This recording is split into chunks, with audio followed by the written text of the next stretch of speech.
All right. Hello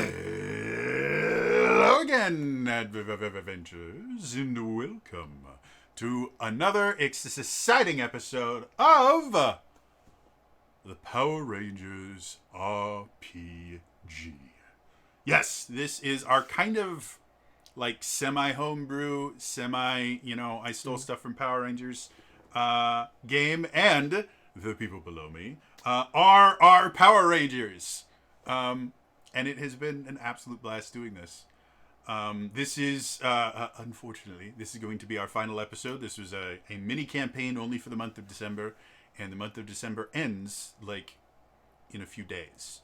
So, unfortunately, this will be the last time you get to see them all together for a little bit. But we hope that, we can bring them all back and tell more stories sometime later on down the line. Maybe for a charity event or something. Who knows? Normally, it's pretty easy to force people into playing with me when I go, but it's for charity. You don't want to not give to charity. And then they feel bad, and then I feel bad for a second, but then I get to play with them, and then everything's all better. So, Machiavellian. Yes. As far as announcements, as I mentioned before, I do still run RPGs on this channel every Wednesday at the exact same time. They just tend to be Dungeons and Dragons. So starting in January, I have two different campaigns. They run on alternating weeks. You are more than welcome. Everyone that's been tuning in, you're more than welcome to join me for those as well. One of them is basically Firefly meets Eberron, which has been fun. They have a pirate ship, and they're constantly trying to get the next job so that they can get food in that. And, the core is where the rich bad people are, and they're on the outskirts, and then weird stuff happens. So, yeah, and there's magic, and a giant bunny who is an artificer with a giant metal cat. So, I mean, it doesn't get much better than that.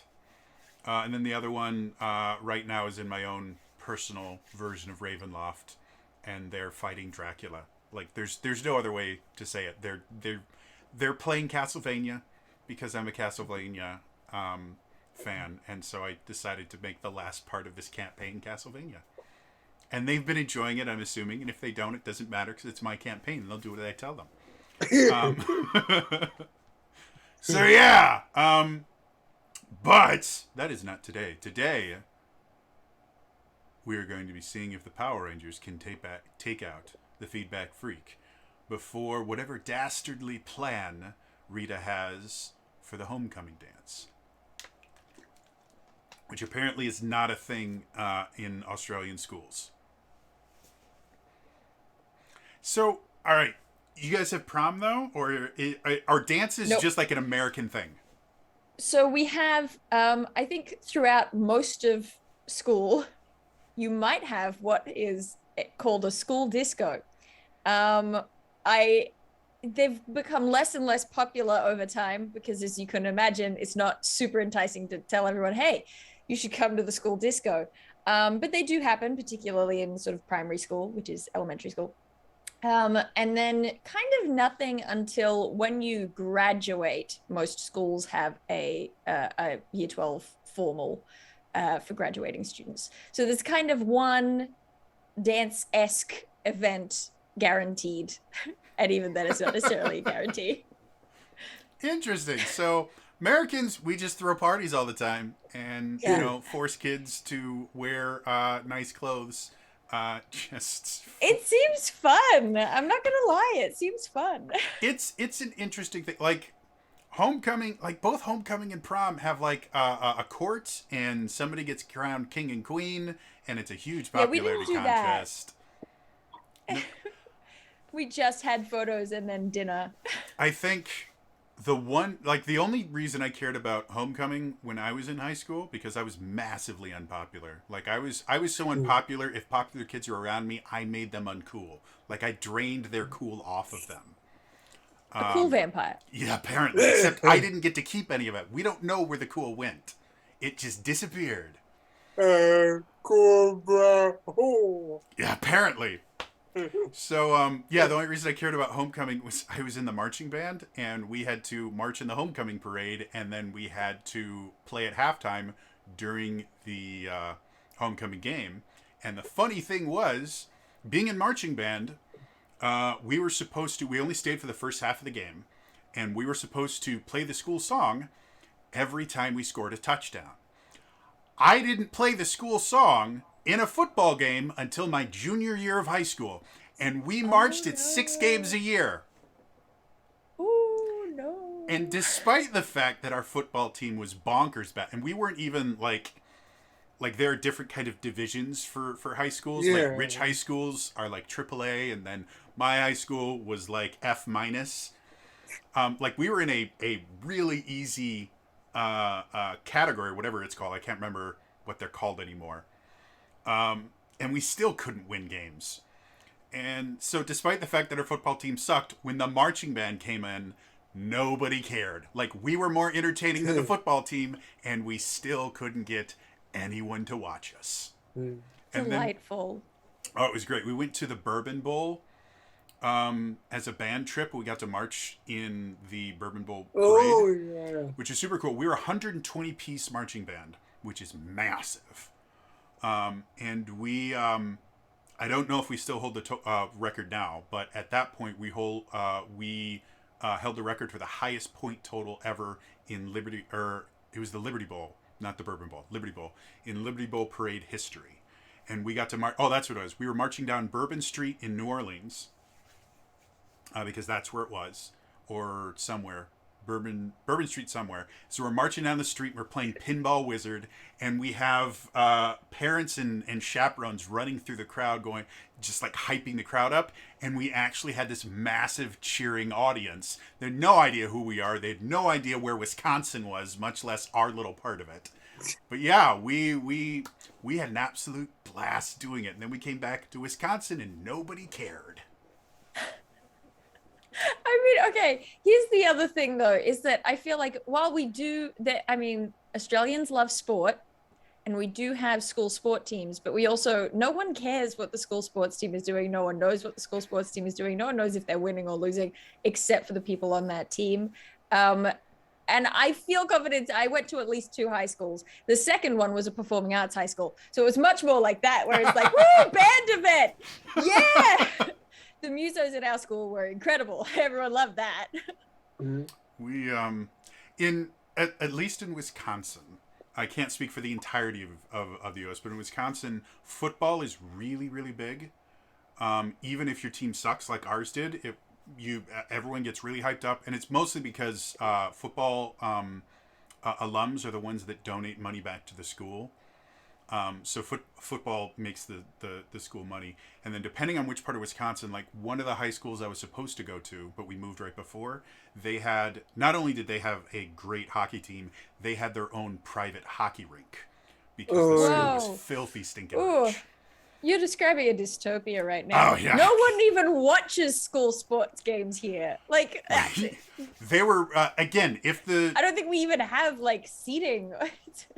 It was called a conference. The group of schools you were in was called your conference. Yeah. And if you were in a really aggressive conference, like the school I was supposed to go to, like it was do or die, and people would paint their faces, sometimes paint their chests. And this is in Wisconsin, where football season goes through the winter, and so we would have people in like freezing weather, shirtless at the football game with the team in letters on each one of their chests. Like it's Wisconsin. We're the home of the Packers. The Packers play when it's snowing. Like they plow the football field so that they can play on it. And then we watch people like the Cowboys who are from Texas come up here and go, "Ooh, it's too cold." And we go, "Suck it up." And then Aaron Rodgers, who used to be good, does his little belt thing. Yeah. And now he sucks, and we definitely need to get a new, start training in a new quarterback, because Aaron Rodgers tried to leave the Packers like 3 years ago. Yeah. Anyway, so one thing I did mention in my video today, if you don't know, I have a YouTube channel, youtube.com/TraderJody. we have not officially named your Power Rangers team yet. So before we get officially started, I think we do need to. Hey, R2. We do need to give you guys a name. So I know Imp at one point had suggested a name, and I don't remember what it was. But the themes of the team are kind of chivalry and heraldry and knights. So let's, before we say goodbye to these guys, what do you guys think would be a cool name for your team? Something that tends to be relatively popular with Power Rangers team is the word force. Like you had Mystic Force and Hyper Force. Or I'm trying to think of... Super Mega Force, which went yeah, down Super really Mega well. Oh, it hurts so bad. They were pirates. They never acknowledged it. There's just all these pirates. There we go. Nope, we don't talk about pirates. Doesn't matter that everything on there is pirate themed. No, we're just Super Mega Force. Ignore the pirates. In the Sentai version, the Red Ranger's name was Captain Marvelous. I'm never getting over that. First rule of Super Mega Force is you do not talk about pirate force. Apparently. So I looked it up. I had thrown out Night Sentinels as Night Sentinels. So Ooh. that's kind of cool. What are you guys thinking? I'll shut up about pirates for a little bit. What are you guys thinking about for your Power Rangers team? start right back up. I was thinking about it. They commanders here tomorrow. Power Rangers Night Commanders. That's cool. Kind of Can pretty well. KNIGHC. Yeah. All right. Any other? It'd be really funny if we made it Night Commanders NIGHT. Night Commander. Does it have anything to do with anything? No. But then Or you really we could confuse we pe- could but then just you go really with confuse Power people and you Rangers Fun Buns. Yeah. then you really confuse people and you spell commander with a K. Yeah. That won't upset anyone. So we've got Night Sentinels, Power Rangers Night Sentinels, Power Rangers Night Commanders. Yeah, I don't think I have anything better than that. The only things I'm rearranging it, seeing if there's anything else that sounds okay, and all I'm getting is like Power Rangers Cosmic Knights, Power Rangers, similar things. But I don't know. I kind of like those two better. Well, Daniel, you're the tiebreaker. You got to pick. if it, You're the Knights heart of- of the team. if it The Knights helps, of Tier Tangier. if it helps, the way that most Rangers individually are mentioned is by their team name and then color. So like Mighty Morphin Red would be Jason, or Mystic Force Blue would I can't remember her name now. She was my favorite character in Mystic Force, and I can't remember her name. So for you guys, like if you went with Night Commander, Jordan would be Night Commander Yellow. Or the same thing, Night Sentinel. Jesse would be Night Sentinel Blue. So if either one of those feels like they roll off the tongue a little bit better.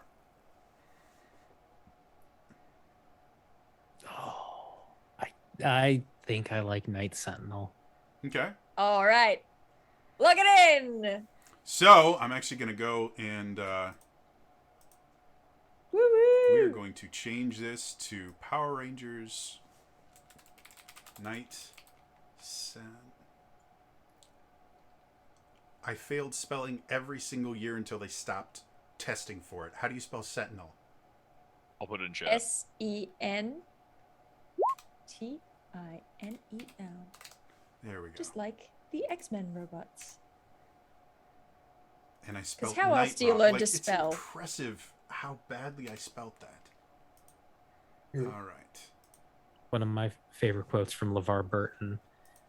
Somebody was asking him, what do I do? My son or daughter, they only like reading comic books. How do I get them? What do I do? And he's like, buy them more comic books. I don't care the infection vector. Whatever gets them to read, buy it. If you'd Hell like them yeah. to read larger books, get hardcover comics where they're collections. And then Yeah. they'll read longer. Yep. Love LeVar Burton. He's amazing. As much as I was unimpressed with Picard season 2, I'm kind of looking forward to Picard season 3 because it's just next generation nostalgia. Yep. Like they bring back the entire cast, and I want to see Geordi and Beverly and Deanna. I mean, they brought back Deanna and Riker before, but I mean, they were little cameos. Though Riker's thing at the end of season 1, where he's on his ship and he's like, "Give me a reason to kill you right now. Just do it. Yeah. Do it." It is such a great scene. If you haven't seen Star Trek Picard, the first season is Mass Effect. Yeah. But it's still pretty good. Second season, there's cool things, and John Delancey's in it. And I like John Delancey. He was in Wisconsin once. I swear I will start playing in a second. He was in Wisconsin when I was going to school for theater. And he actually did like a Q&A with all the theater students, which is really, really cool because he got his start in theater and everything. And the one story I remember most of all is we were talking about, okay, well, you know, we're learning all this great stuff, but something that we're not really learning in school right now is how do we get jobs? Like, I mean, we know we're supposed to audition and stuff like that, but there's like 400,000 other people that are going to be auditioning for the same damn roles. How do we get jobs? And so John Delancey goes, I want to tell you guys a story. I auditioned for a show. Director called me back. He goes, John, I've got a paycheck for you. And that was when I realized that sometimes, yes, go for the job that's, going to further your career, or go for, the really interesting character. And sometimes go for the paycheck. If someone is going to pay you, take the job. Doesn't matter if it's below you. It doesn't matter if it's children's theater. It doesn't matter if it's pantomime. If they're going to pay you, it is significantly better to be a working out actor than an unemployed one. And as you take paycheck after paycheck, you will eventually get roles. But you have to start with paychecks. And so, yeah, he was a really cool guy.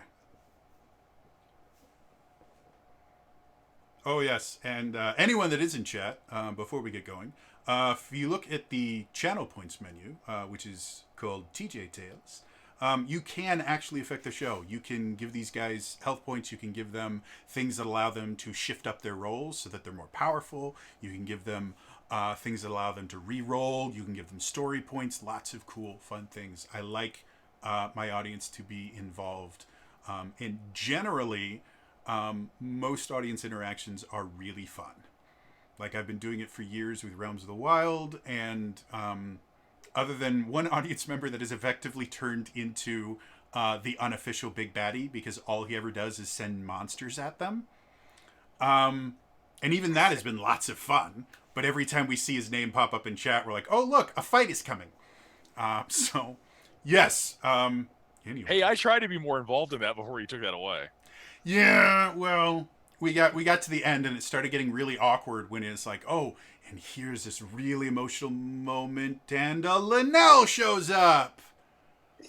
We'll get back to being emotional in a second. Why don't you kill this really powerful centaur thing with a chip on its shoulder? Hey, I gave the party Team Rocket. Yes. We created our own version of Team Rocket, and they fought him like 3 or 4 times, and each one they blew up and flew away into the sunset. It was awesome. Anyway, I think it's time for us to return to Angel Grove. And this is where I get to go. Last time on Power Rangers!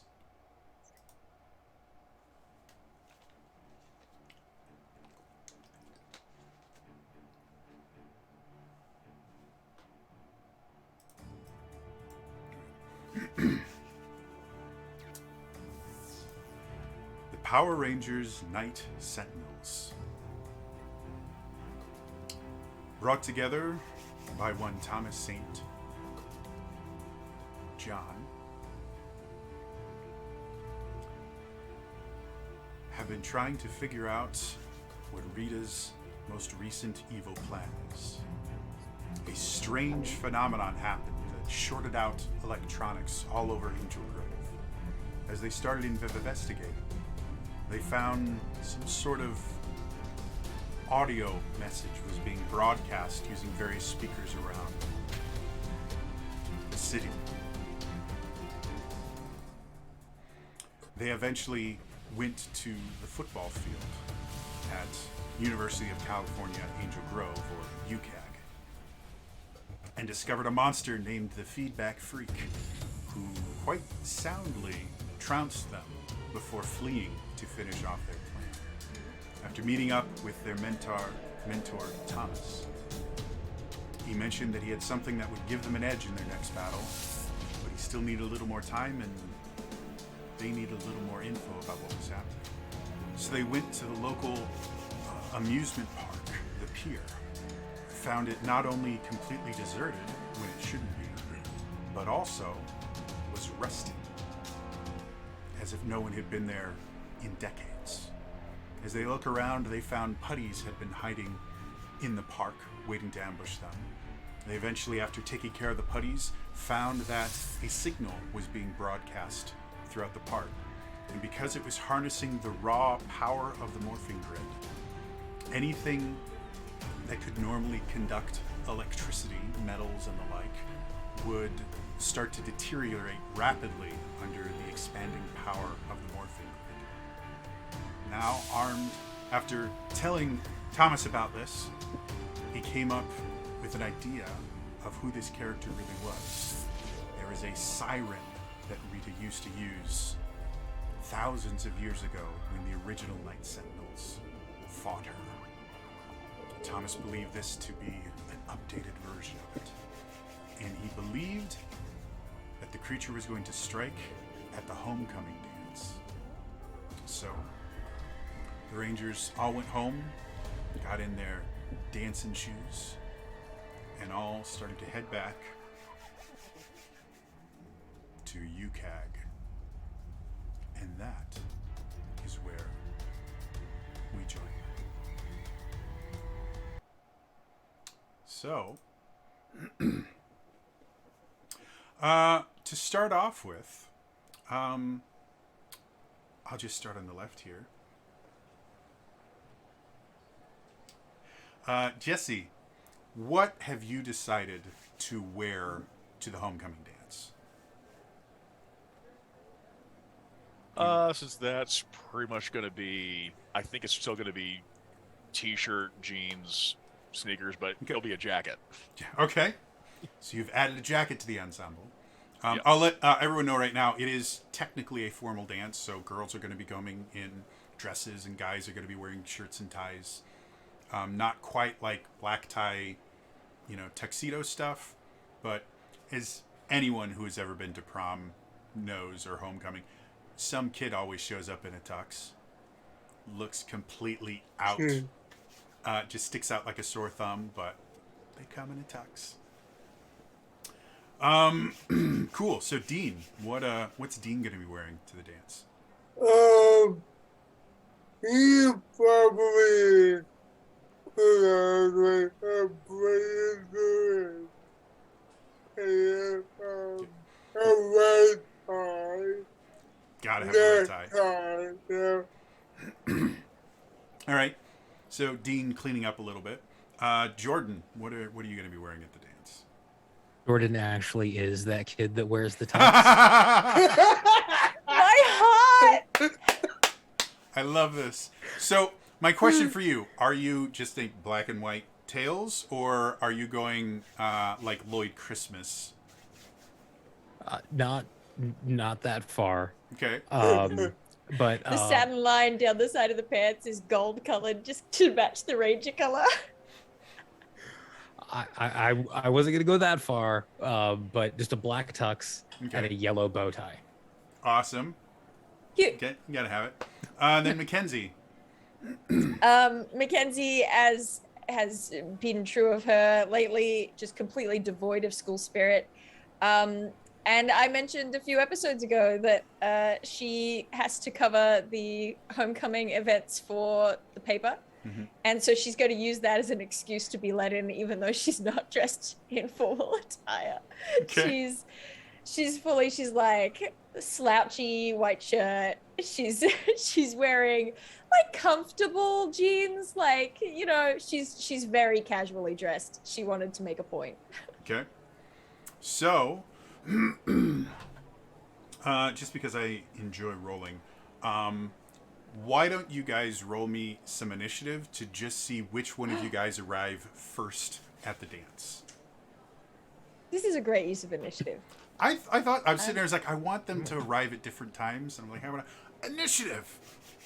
I have to choose a dice for this. This feels important for some reason. Everything is important. There are no unimportant roles.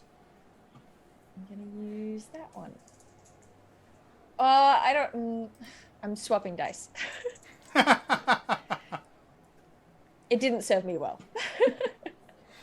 All right, so let's start with Dean this time. What do you got, Dean? You are muted, Dean. 12. All right, Jesse, 11. Mackenzie, 10. impressive. Jordan, you got 9 or 13. Well, straight. 12. No, 16. All right. Oh, Punctual. Punctual. yeah. Punctual in the tux. So, I grew up in a very small town. Oh, I brought my fun buns, by the way. I'm not wearing them, but they're in my bag. okay. I'm assuming everyone else has. Oh God, fun yeah, buns? we would have to, wouldn't we? Yeah, it's in my jacket. Everyone remember your fun buns. All right.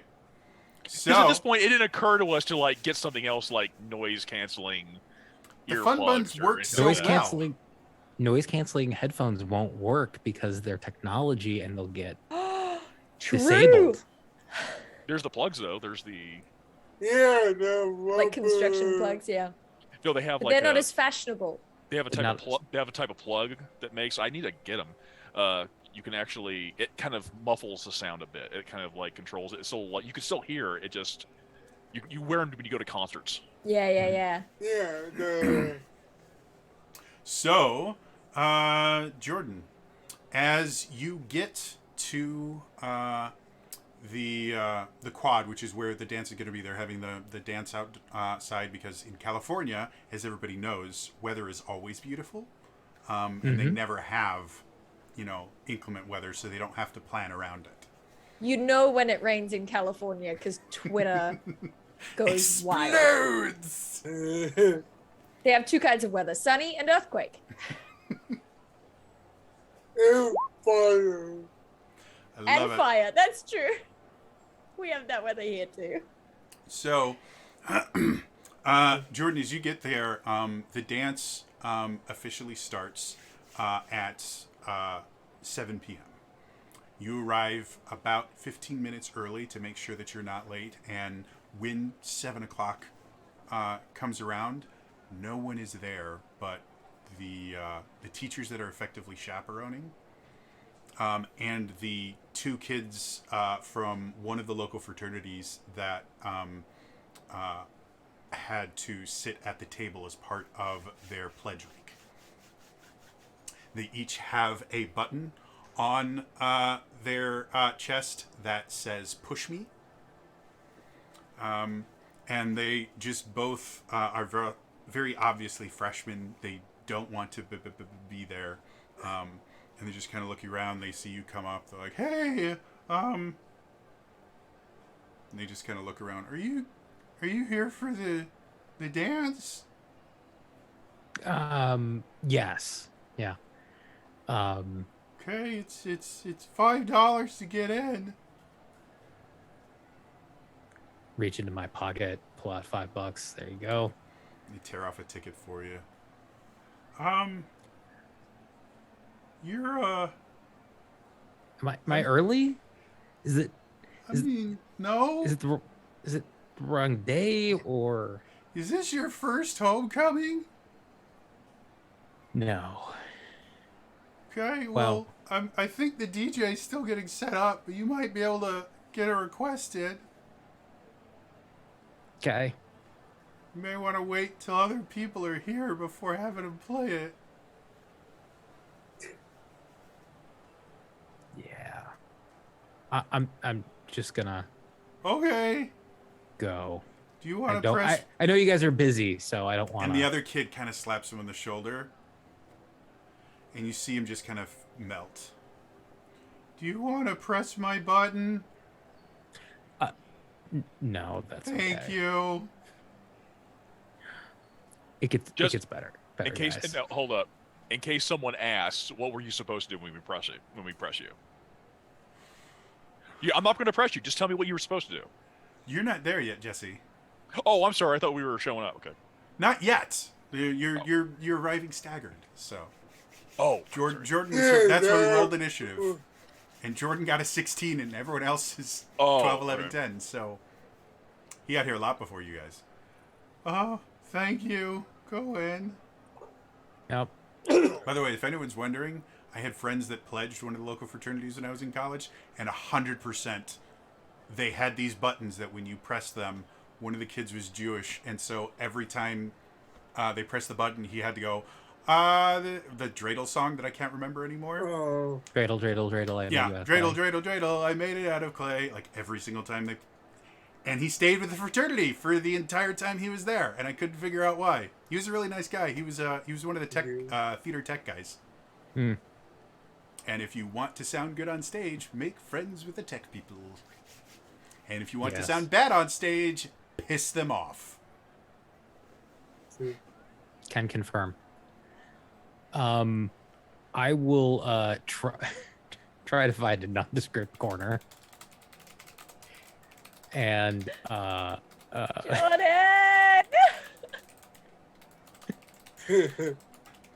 So, while you're in there, your physics professor kind of comes over. He goes, Jordan, hey, cool threads, man. He's kind of like Thanks. dancing to no music. no, I'm gonna go talk to the DJ. I have Saga want to request real Definitely, quick, man. But but I'll hey, be back. you gotta. I Right. mean, this party's gonna be pretty off the hook pretty soon here. So. Oh, I know. Got to pace ourselves, Yeah. right? Yep. Well, this is going on about 5-ish minutes later. Dean, or I guess 10, 15 minutes later, because Dean knows to try to be fashionably late. So Dean, as you get there, you can see like a few more kids are starting to show up at this point. You probably have maybe a dozen people as you get there. You can see one person in a tuxedo. Jordan, did you get the top hat as well? Yeah. Okay. So you can see one dude in a top hat and tails. And everyone else kind of wearing kind of more regular dress clothes that you would expect. You brought a cane. I'm snatching that cane. Blunt weapon. Not taking Blunt my weapon. cane. Blunt weapon. So, Dean, as you get up, you can see the two kids. There's now kind of an almost line forming where there's like 2 or 3 people at a time trying to buy tickets. As you get up, you just hear him go, it's $5 for the show or for the dance. they all $5. I'm assuming that I would probably arrive with 2 or 3 other guys for the hockey team as a group.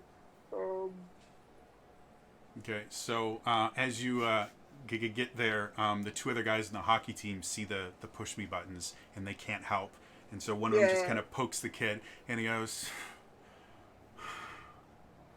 I'm a little piggy. Oink, oink, oink. See my little dance. Oink, oink, oink. And the other kid goes, I've got to go get more ice, and just bolts. Traitor! As you come in, you can see Jordan is kind of wandering around.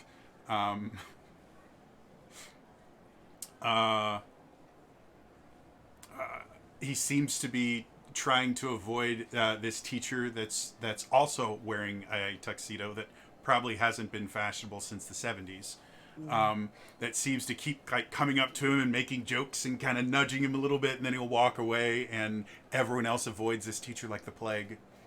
But so what do you want to do once you get in? I'll probably be both with the guy that I am. Okay. And then slowly, eventually, make my way over to Jordan. Okay. Maybe a little bit over the time. As you, Jordan, as you finally see Dean kind of breaking away from his little group of hockey players and start making your way over, you see he's definitely coming towards you, but then you hear from behind you, "Looking great!" And as you turn around, you see Kevin, who is also in full tails, though he is missing the top hat. "We're like twins, man!" You just gotta, yeah. Here, and I'll like straighten his bow tie. There you Oh, go. thanks. Yeah, man, this is gonna be so cool. Have you seen some of the girls here tonight? They're looking amazing. Like, there's this, and he kind of points this girl, the girl with the strapless dress. Oh my god, like, she's in my chemistry class. She wears like hoodies all the time. I had no idea she was hiding that. She looks amazing, man. Oh, she's coming over. She's coming over. Oh, no, she's not. Man, that was close. I know. I mean, you could have talked with her. Oh, yeah. And you watch the blood drain from his face a little bit. What am I supposed to say? What am I... Dean! Hey, Dean! You don't know me, but I work with Jordan, and you come in, and you get fun buns every so often. See, yeah. Yeah. You're really good at hockey. Thanks. Yeah. Jordan, I'm gonna go write down things to say to girls. And he walks off. Oh. Poor kid. Yeah. So, been here a little bit. Haven't noticed anything yet. You see them. You. Haven't seen the other two yet. No. As I think they're... as you ask that, Jesse, you have arrived about 10 minutes after Dean. And as you get to the front of the line, you see the ticket takers both kind of look at you a little strange. Are you here to like fix the cooler or something? Just to be clear, I'm wearing a dress jacket, by the way. Okay. But But like, you're still in like slacks and that? well, jeans, t-shirt. Okay. But wearing So they kinda look at you and wearing like, a dress jacket. Oh, I get, it's $5 to get into the dance. They're just kind of looking at you weird. What? Formal casual. Sure. So $5? So Jesse's a sophomore. He's definitely looking like, don't make me press your button. he sees the kind of acknowledgement and he's just like, you look great, sir. $5, please. Thank you. And he tears off a ticket and he hands it to you. He's like, thank you. And you just see him like slowly moving his shoulder back where the button is. Thank you. He just shakes his head and looks for the guys like, runs over there. As you get in, it's shortly after they ask, have you seen anyone else? And you can see Jordan in a full tuxedo, top hat, and a yellow bow tie. And then Dean in something a little bit more appropriate for it. Nice blazer and slacks, red tie. We're running the gamut of formality in terms of clothes. You guys are basically Like the evolution of fashion. We're one of those charts that just explains this is casual, this is semi-formal. Semi-formal, formal, black tie. Hey, I didn't show up with like the tuxedo T-shirt. Okay. That's true. I had multiple friends that did that to multiple dances. Everyone always acts like this original I do. And only one of them were they denied entry. Until one of the rest of us just went, screw it, and we took off our suit coat, gave it to them, and say, see, look, he's fancy, and I'm fancy because I have a tie. Let's go. And the teacher on a power trip went fine. People in positions of authority that shouldn't have it. Yeah. So you guys see Jesse kind of walking, sauntering over to you in his dress casual attire. Mm.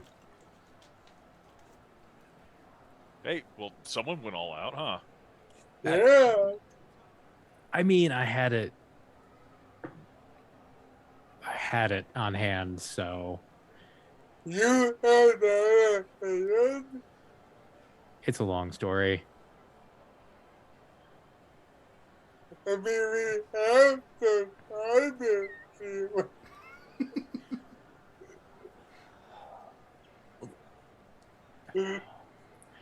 I bought it for the dance last year because there was this girl I was gonna ask, but then I didn't get then I didn't get the nerve up to ask her until it was too late.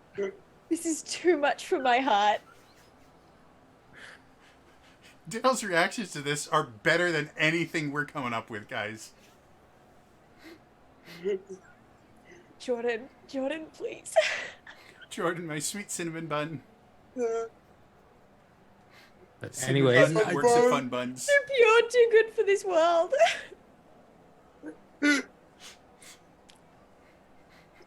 All the rest of the anyways. Rangers are going, you're the real Power Ranger. So while this is all going on, Mackenzie, you can see, at this point, by the time you get there, you're about like 30, 45 minutes, quote unquote, late. And this is where the majority of people are starting to show up. So to get in, there's now a line of about a dozen people. And the line is going remarkably slow because every group, you know, there's like 2 or 3 different groups of girls that every couple of seconds they have to stop for a selfie. Oh. Oh, good, great. So what would you like to do? So I am not waiting in line. Mackenzie rocks up. She's got Starbucks, Okay. so that people know that this was that she didn't want to get here on time. And she is walking past the line. She is resisting the urge to find out whoever's in charge and do their job better than them. And she's just looking for I mean, she sees the pledges doing their thing. She's gonna go past them to whoever's at the door and just basically say, I don't remember if we named the school paper yet or not, but I'm gonna call it the UCAG Tribune. UCAG Tribune, yep. Yeah, sure, why That's not? exactly what it is. It is, obviously. And I'm just gonna be like, So as don't you wanna get be to as you get to the front and you just kind of bypass the ticket, there is a teacher that's kind of been overseeing it. It is not a teacher you recognize at all, but she kind of comes over and she's like, "Excuse me, the tickets are right over there." oh, excuse me, I'm here with the paper, and I'm gonna pull out whatever identifying thing I have. She says, "Oh, great!" And she kind of grips your arm much tighter than you think she should, and she just starts dragging you over. I have to. You need to get just tons of pictures of it. Where's your camera? Are you not? Do you not have your camera with you? I do. Sammy's on camera. Oh, then go get Sammy because we have a world famous DJ, and it has to be the focal point of the entire thing. So go find Sammy. Yeah, and then the DJ. All right. Who's DJing? DJ. His name is Freshmanson. I don't know what DJ names are. DJ Freshmanson. Yeah, DJ Freshmanson. He's world famous. I do want to point out, you who are relatively familiar with like DJs and club culture and that, never heard of this dude. Thanks. Thank you for the tip. I will go get Sammy. Great. I have to go back to the front to make sure there aren't any other kids sneaking in. You're doing a great job. Thank you for your service. She just kind of looks at you and, okay. Walks off. All right. I'm trying to balance now. At the same time, I've got the coffee, and I'm trying to get to my communicator to be like, hi, everybody. I call me strange. I have a bit of a hunch that we might be looking at the DJ tonight. A man with access to a lot of speakers who doesn't know how DJs are named. Okay. I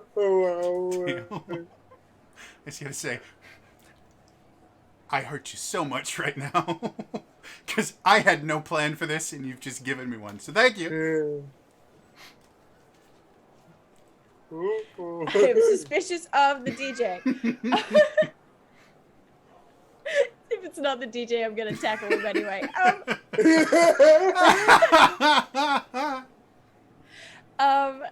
I'm going to do a strange thing, although probably not so strange for Mackenzie. Rather than linking up with the rest of the crew, I want to kind of keep more to the perimeter. And okay. I just also have in mind all those putties that we saw that were dressed like people and were kind of blending in and trying to look inconspicuous. And I just want to keep an eye out for any, sure, I don't know, repetitive activity just in case. Why don't you go ahead and give me an alertness test?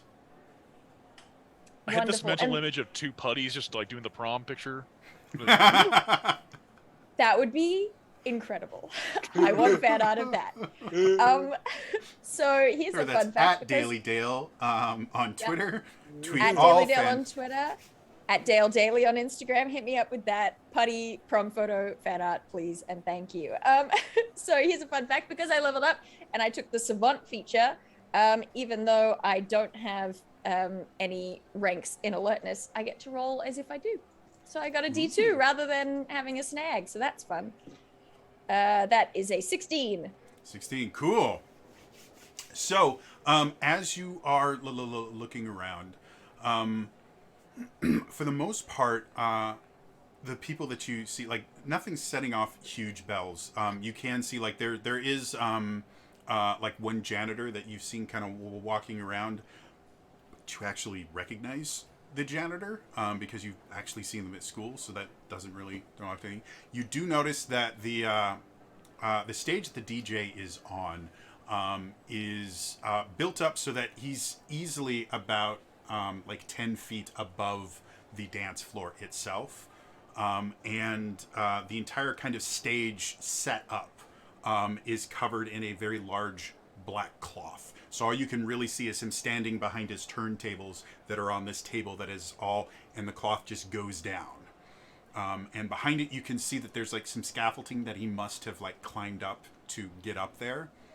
But there is a lot of kind of space that is unaccounted for because it's covered by this this black cloth, basically like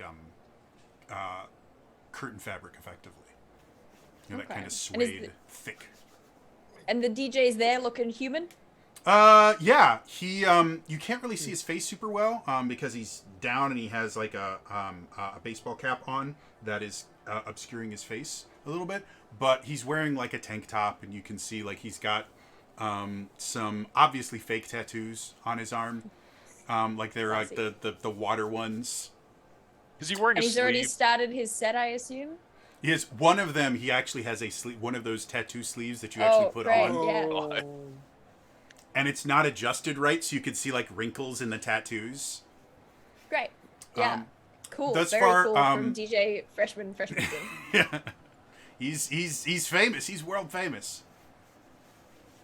So you can see he's like the turntables and everything look to be set up, but the sound that is currently coming out of the speakers right now is like Spotify. Oh, like every great, so often because you hear it interrupt and go.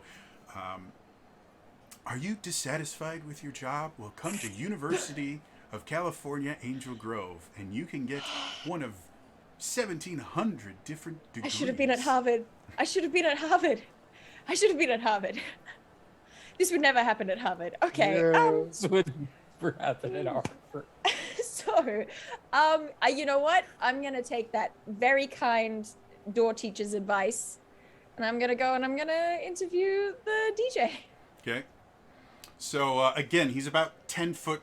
The platform itself is about 10 foot high. So I'm gonna start climbing. As you start kind of moving up the back, another teacher kind of comes up and goes, wait, what are you, Mackenzie? And this was your freshman English teacher that you shouldn't have been in this class. You tested out a freshman English, but they put you in it anyway, and you slept through most of the class and still aced it. He's, Mackenzie, what are you doing? Oh, I was just sent, His name is Mr. Clifford, by the way. Mr. Clifford, hi. So, I was just sent, I'm covering for the paper, and I was just sent to come and speak to the DJ for an interview. He isn't playing yet, so I thought this might be a good time. Oh, well, it's not... And he comes over, and he kind of just holds on to the various scaffolding. Effectively, what they've created here is they have kind of stacked little, like, steps and things on top of each other over and over and over again to create this stage out of various, like, stands and stuff you'd use for choir concerts. So it's kind of unstable. So he comes over and he just kind of holds it. Just don't kill yourself. Great. There's a lot of paperwork in that. if this really is world famous DJ freshman sin, we are treating him very poorly. So I'm gonna start climbing. Thank you, Mr. Clifford. Okay, go ahead and I'll let you choose between athletics and acrobatics for this, depending on how fancy you want to get, because this is 100% not safe. Like, Yeah, as great, you're doing good, this, you're good. going, oh, this is a bad idea. Yeah, cool. I'm gonna go with athletics because this seems. I just like the imagery of me trumping my way up this horrible set of stairs. Oh, this could be much, much worse. That is an 18 total. 18. Oh, that's great. So as you're Yeah. going up, because of the help that you're getting from Mr. Clifford, you are able to kind of climb up to it. And when you get to the top, like, you step up there and you feel the entire platform kind of just barely shift underneath you. You're like, this is Ooh. not safe. This Like, seems... someone is getting fired when this, like, not even if, when this goes poorly, someone is losing their job. As you get up, again, the whole thing shifts, and you watch as the DJ just kind of grabs his turntable and spreads himself out as wide as he can to just kind of steady himself. And you see him kind of turn to you and go, "Who are you?" Hello, Mr. Freshmanson. I'm here with this. I'm here with the UK Wait, stop. Tribune. Move. And he kind of tries to move you. He's like, center of balance. Okay, great. And so it kind of moves you to where it's shifting less under you when you stand at the right spot. Are you here to give me a real stage? I have a lot of questions about this stage setup. Why? You know why? I'm here with the Tribune to interview you. Flip open my book. I'm gonna say, how do you You're feel doing about? an obituary? This is not worth the $50, man. That's actually a really good idea for a way to display this this think piece about how the school almost killed DJ Freshmanson. They believed that? Shit! What? That's not my name. What's your name? My name is Fred. You're not a DJ? I mean, how hard is it to DJ? The computer does most Your of it DJ now. name is Fred? No! I don't, like, this is like the second time, the last time I DJ'd was for my little brother's bar mitzvah. It Okay, we're didn't going go to do well. a whole piece about the organizational structure behind this event. They were offering $50 for a DJ. Who did you think they were gonna get? $50? Isn't this like a 3-hour dance? Yeah. I need the money. Okay. I start scribbling down notes about like labor laws. Anyway, so is this your turntable? They gave it to me. Apparently the setup was all here. I just plugged in my laptop and like I gotta. And he goes over and he kind of opens up his iTunes playlist. He's like I got like the songs are good. I mean they're. Ooh. And then you do see Ooh. on Are the the songs good? they're current. You know, it's a Okay. bunch of pop. And then randomly you see things like Crazy Frog, Axel F shows up in there for some bizarre reason. The chicken dance is in there. I do weddings every so often too. And by weddings, I mean my uncle got married and he gave me $20 to do the Okay. reception. You know what? You and I were going to do a whole piece about how it is being an amateur artist working in this industry. But first, I feel like. Sorry, whose setup is it? The school's? They have like all the like the turntables and that, like all the like these speakers are really not like I'm not a great DJ, but even I could tell like these are like this is like a couple $1,000 setup here. I don't Do know. I know if the school actually has that kind of a setup? Go ahead and make me because you have a specialization in bureaucracy. I want Yeah. you to use it. Cool, great, thank you. So that's my bureaucracy, which gives me an edge. The But specialization. what skill would you put this under? So bureaucracy is under one of your skills. So it's a specialization. I can't okay, remember which so- specialization it is. So bureaucracy was under my student bond, which I have a special thing that I just am really good at and know lots about. So that one gives me an edge because it's from my my influence. But would it just go under streetwise maybe? Because Sure, we'll go streetwise. That makes sense. Oh yeah, bureaucracy was your background thing. I was thinking something else. Still, I mean, they're all similar. I basically was Yeah. like, I am good at boring things. I am the Okay. boring. Woo, the boring. 15. All right, so, having actually done a story. Sorry for that noise, but it's the easiest way to get rid of my bottles of water. You actually did a story on misappropriation of finances for the athletic department, which turned out to be really minor. Like, the only thing that you were able to ever prove is that one of the kind of lower athletic director, lower members on the athletic director team was like expensing candies and stuff that he ate on his break. Which he wasn't supposed to do, but everything else was up there. But you actually went through like all the books and everything for the athletics department and a couple other ones trying to find a crime. Yeah, that sounds right. You know that the athletics department specifically does super well. Like, they've got money to burn. Everything else in the school just doesn't do anywhere near as well. And the budget for things like sound systems and that would come out of the theater department, which doesn't make money. And you know for a fact they don't have the money for a multi-$1,000 mobile sound system. Like, you guys have a decent sound system in the theater, but it was a decent sound system 15 years ago. Okay. Right. Fred, Yeah? I'm gonna need you to just leave your Spotify playlist running, and you and I are gonna get down now. Mr. And Glenwood, are he you looks still at there? you, and you watch his face start turning slight shades of green.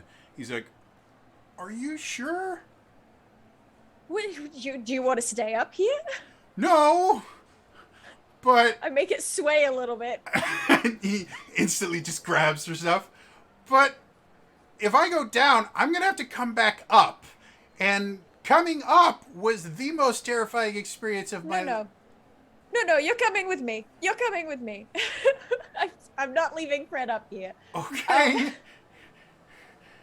I'm just gonna page Jordan real quick and be like, Jordan, I need you to take a look at these speakers. I do not think they belong to anyone human. And just gonna call to Mr. Clifford and start making my way down. Mr. Clifford. Unfortunately, Mr. Clifford had kind of wandered away. He's So gone. currently, Right. there's no one to steady this on your way down. Me and Fred. Where do you see that going on? Just above the stage. When so to kind of shift back to you guys, as you guys are just kind of talking, you hear a kind of chirp on your communicator, and you hear Mackenzie's voice say exactly what she said. And it's at that point you guys would all kind of look up, and you can see Mackenzie and what appears to be a starfish, with how far out it is splayed, is up on the DJ stand, and because you were told to look for it, Jordan, you do, like, the first thing you notice, like, really, really nice speaker system. Like, this is like professional quality, like touring musician kind of stuff like that, like major stadium size tours.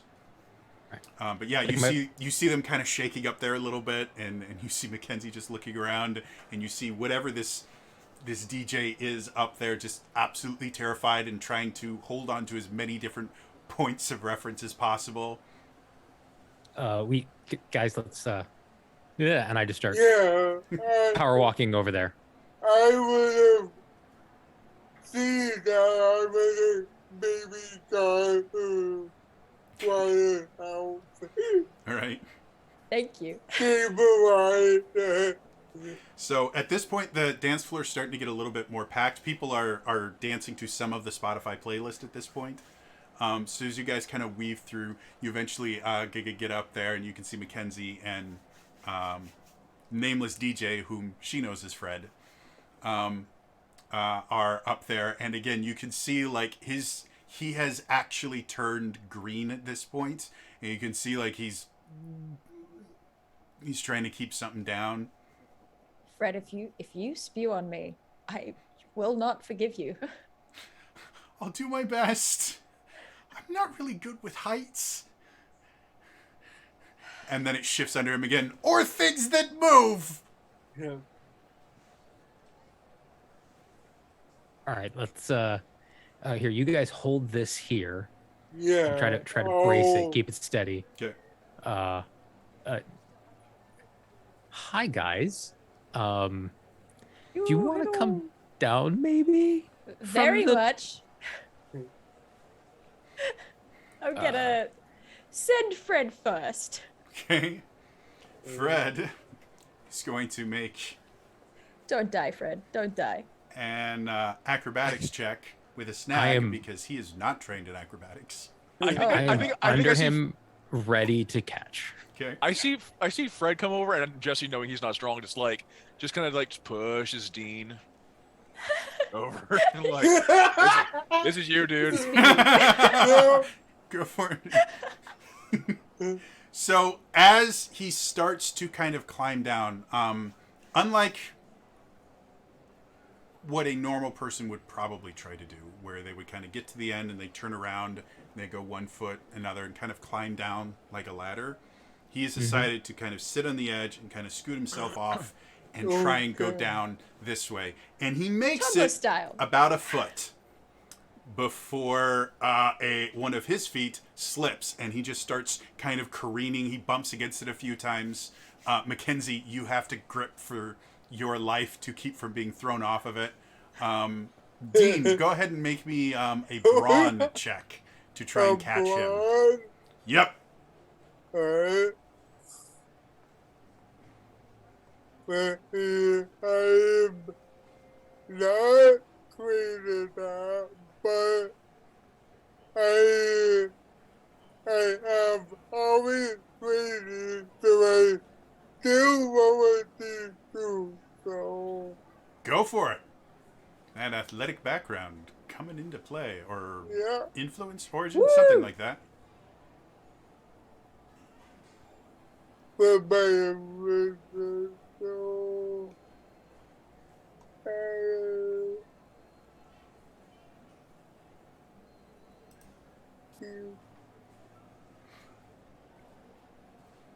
So you guys all watch as Fred has now kind of slipped and fallen, and he's plummeting, and you see Dean kind of get ready to catch him.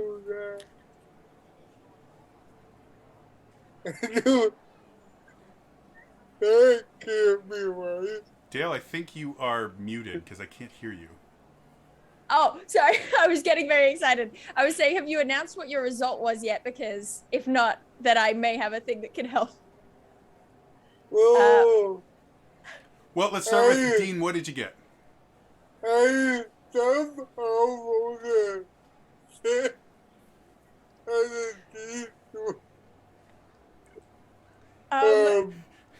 I do have a thing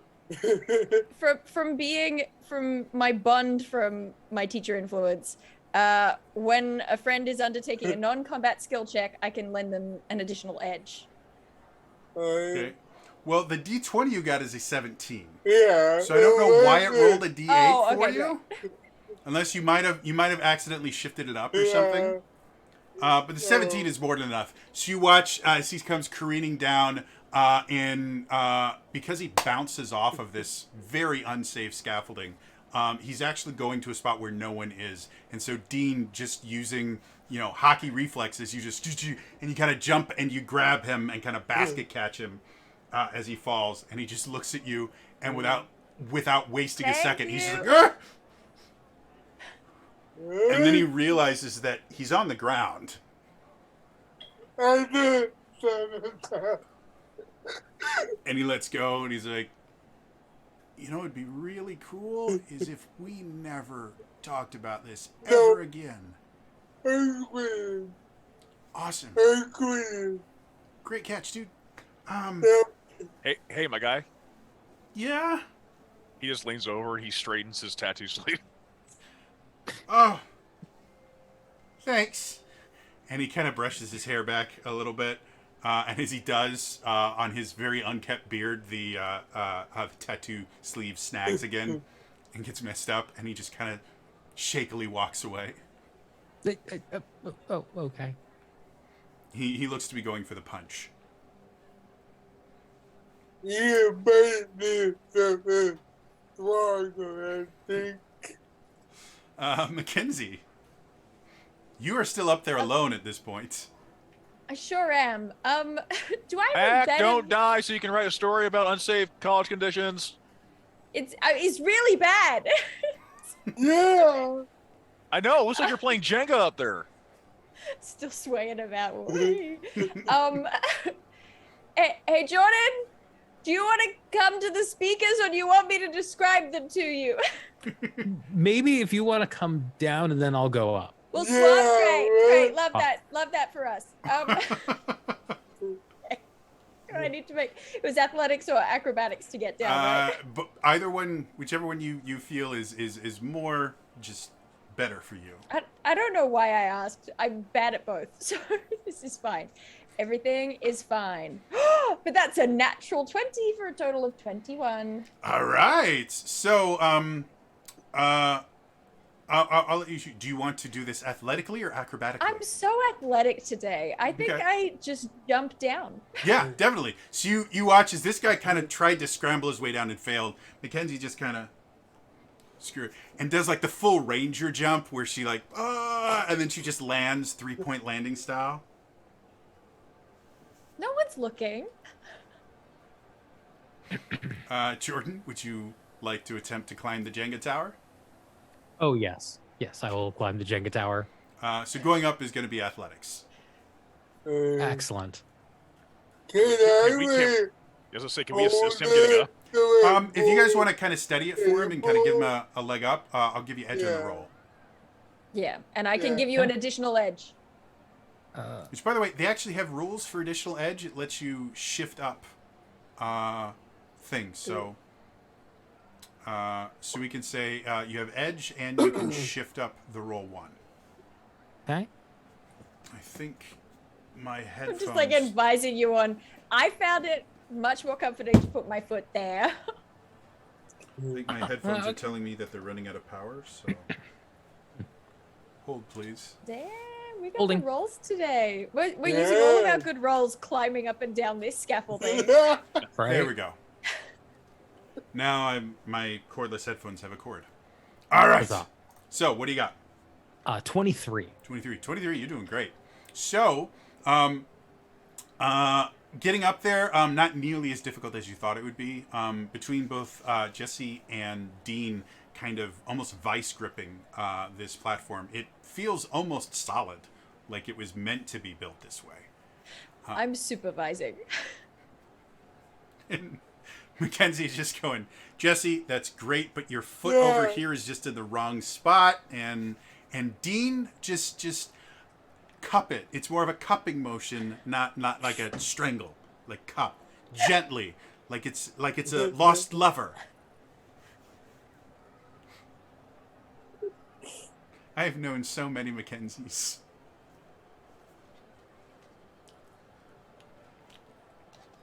And I will neither confirm nor deny that I was Mackenzie at one point. Mm. So, getting up to the top again. The setup here is really, really impressive. He actually has two different turntable setups. There is a console in the middle that you can plug in a laptop into. You can see there's a 16-channel mixer that's hooked up to all this. This is stuff. And then you can see that the speaker system is covering the entire quad and is great. With your kind of familiarity with stuff like this is easily a $30,000 or $40,000 sound setup. Much better than anything you've ever been able to mess around with. Right.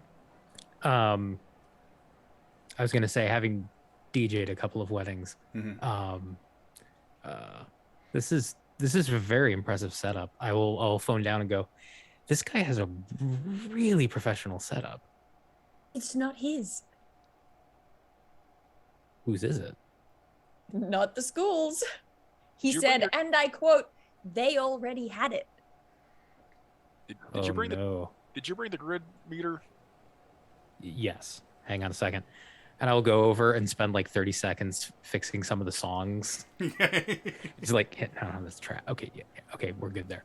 And then Switching the order.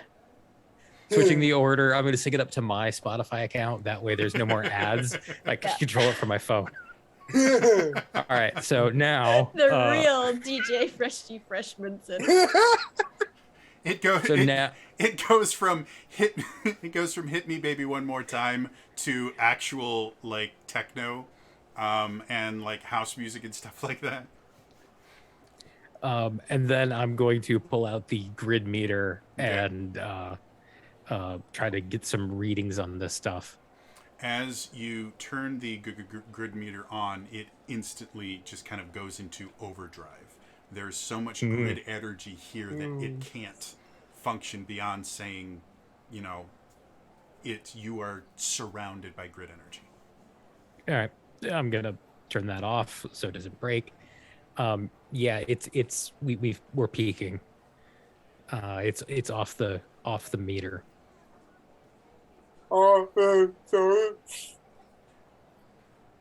Yes, the grid meter is off the charts. I'm gonna take a look at the like mixers and see if there's any weirdness going on with any of this stuff. Sure, go ahead and make me a technology check. I was going to ask questions. Like, do we see anything like those, like the cable situation, like we saw at the? You can go ahead and make me an alertness check. Me also. I would like to also. Yeah, anyone that wants to, go ahead and can make me some alertness checks. While you guys are doing that, Jordan, what do you got? I got a 17 on technology. 17. Okay, so looking around, You do notice that the kind of center console, where you would normally kind of plug your laptop into, is connected to itself. So that if you were to put a laptop into it and try and control everything, it wouldn't actually do anything. It's purposefully been wired to be redundant. Interesting. Which does beg the question: how is your Spotify playlist playing? I will check to see if the computer's broadcasting to another unit. Okay. So looking around a little bit more, you do see apparently the music that is currently playing is actually playing through the school's sound system that they do have, which is a crappy school sound system. But it works perfectly well for their little dance here. But all the speakers that you guys see are only collected to the turntables and the various, like the 16 channel mixer and all this other kind of accoutrement.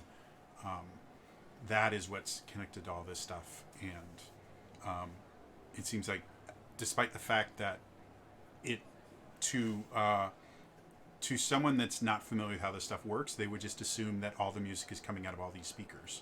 But to you, it's fairly obvious that the amount of sound and the quality of the sound does not reflect the sound system.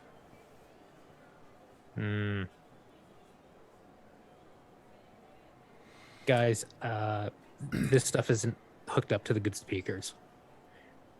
We're not driving those, so somebody else is or can.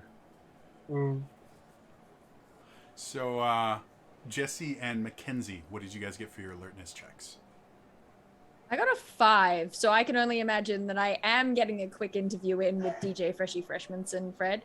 Because I have a job to do and I'm like trying to get enough stuff to write about just before everything hits the fan. So that's what I'm doing. All right. He is currently talking about his process and how he builds his playlists, and just how he tries to get real emotion into it, because too many DJs focus too much on like Fred. beats and that, but he wants people to feel things. So I'm trying so hard to get him to talk about like who hired him. And he's going totally into his process. Fred. Anyway, so that's us. How did Jesse do? 19, a little bit better. So looking around, not being particularly kind of fluent in sound setups, it looks remarkably confusing to you. You see wires going everywhere, but from your experience at the pier. At the pier, you do see one cable that just feels like it's out of place to you.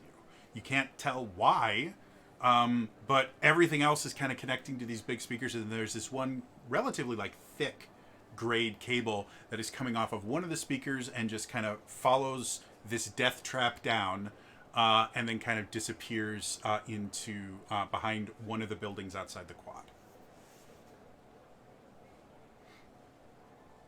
So yeah, I mean, if you always just give them what they want, then they're not going to respect you as a DJ. So what I do is I'll give them a little about what they want, a little pop music, but then I'll throw in some like polka, just to get them to Fred, feel something. Fred, and I then, guarantee you no one respects you as a DJ. I'm sorry?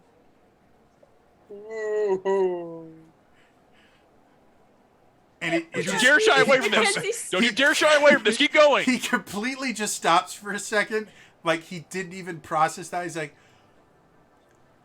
so, and then I toss in some Europunk, which really kind of brings them back in. And then we hit him in the heart, right with a Celine Dion, Fred. Yeah? I'm going to give you some really important financial advice, ultimately, really is what it is that you need to find a different job. I'm sorry?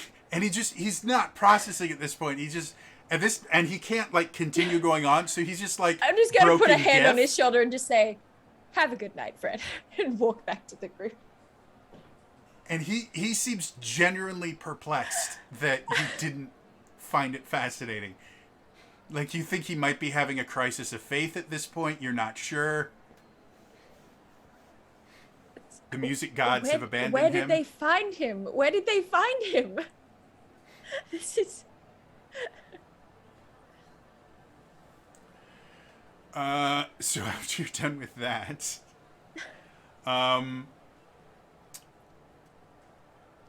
as you come back, I would assume, Jesse, you would kind of notify other people of what you found, or what do you want to do with this information? I guess I should ask. I think Dean and I both noticed it, right? Yeah. Yeah. Well, to be here, I was ready to Oh yeah, then between the two of you, you Yeah. both would have seen it. I didn't realize you had rolled. So yeah. I love that Kevin is so beloved by the audience. It's my favorite thing about this is we've created a truly memorable character in the random dude I created to give you a backstory. I love this. I absolutely adore it. Kevin is now in every campaign I run. Between Jesse and Dean, you Mackenzie, as you come over, you can kind of see Jesse and Dean are both kind of looking over, and your eye would kind of be drawn in the same direction as there, and you can see this big snake of a cable just kind of running off behind the quad.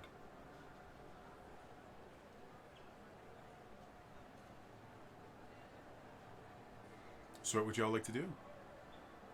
Big cable, and I'm guessing from the dejected look on Fred. Yeah, I'm done here. Yeah. Yeah, you kicked the puppy, didn't you? Okay. Mackenzie's so mean. There has to be something worthwhile investigating in this place, shall we? Yeah. So you guys want to ditch Jordan? Hold on, we're gonna get Jordan. Jordan's up the tower. I forgot Jordan was up the tower. I'm just up here like spinning the records, getting everybody grooving. Yeah, he's helping. Of course, he's helping. Yeah. DJ white tie. He's taking requests. He's like, yeah. How are they getting the requests to him?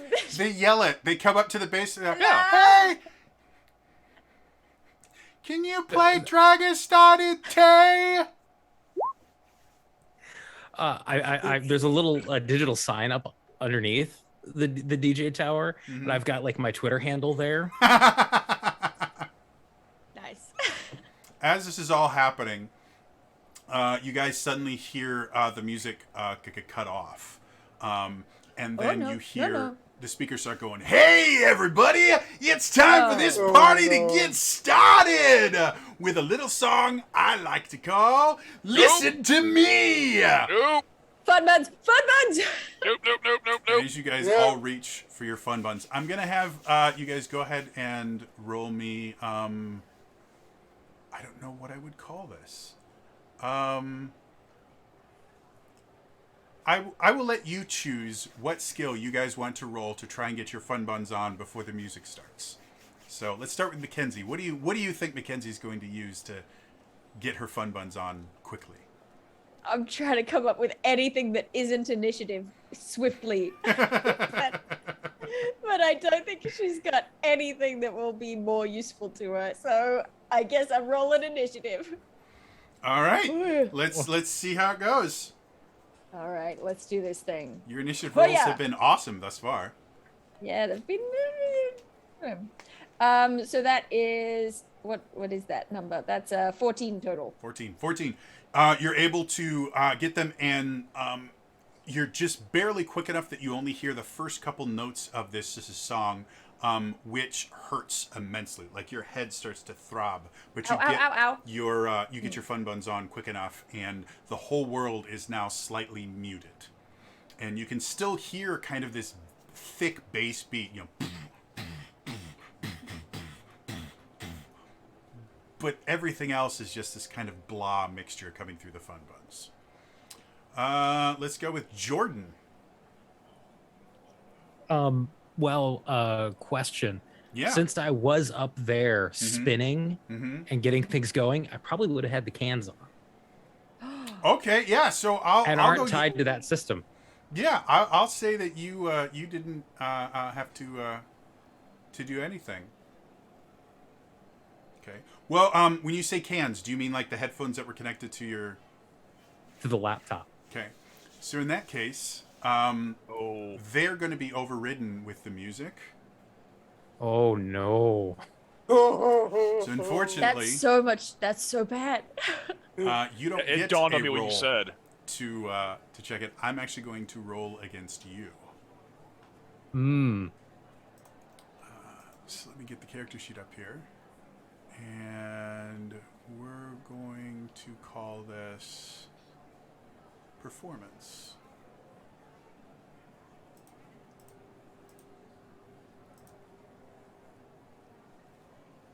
And I'm going to shift it up to.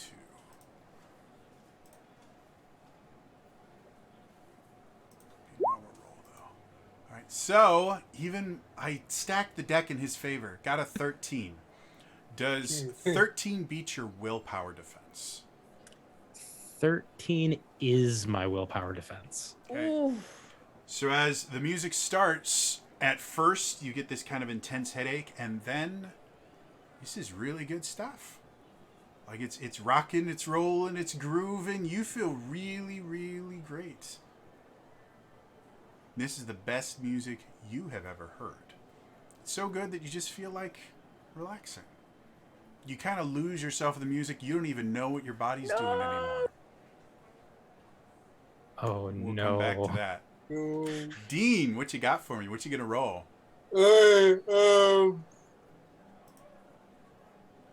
I could roll for that. Quickly. Go for it. That makes sense to me. And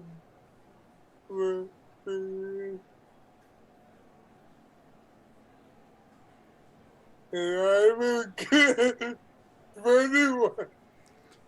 Dag nabbit, You don't Scott. even The digital dice are loving you guys tonight. like you. Yeah. You don't even think about it. Like you're just as you hear the hey, you just without thinking, you just go shing boonk. Very nonchalantly. Jesse, what are you gonna roll for me? I'm gonna go finesse. Okay, go for it. It's not like you have any skills in finesse. Yeah. 13 plus 16. Cool.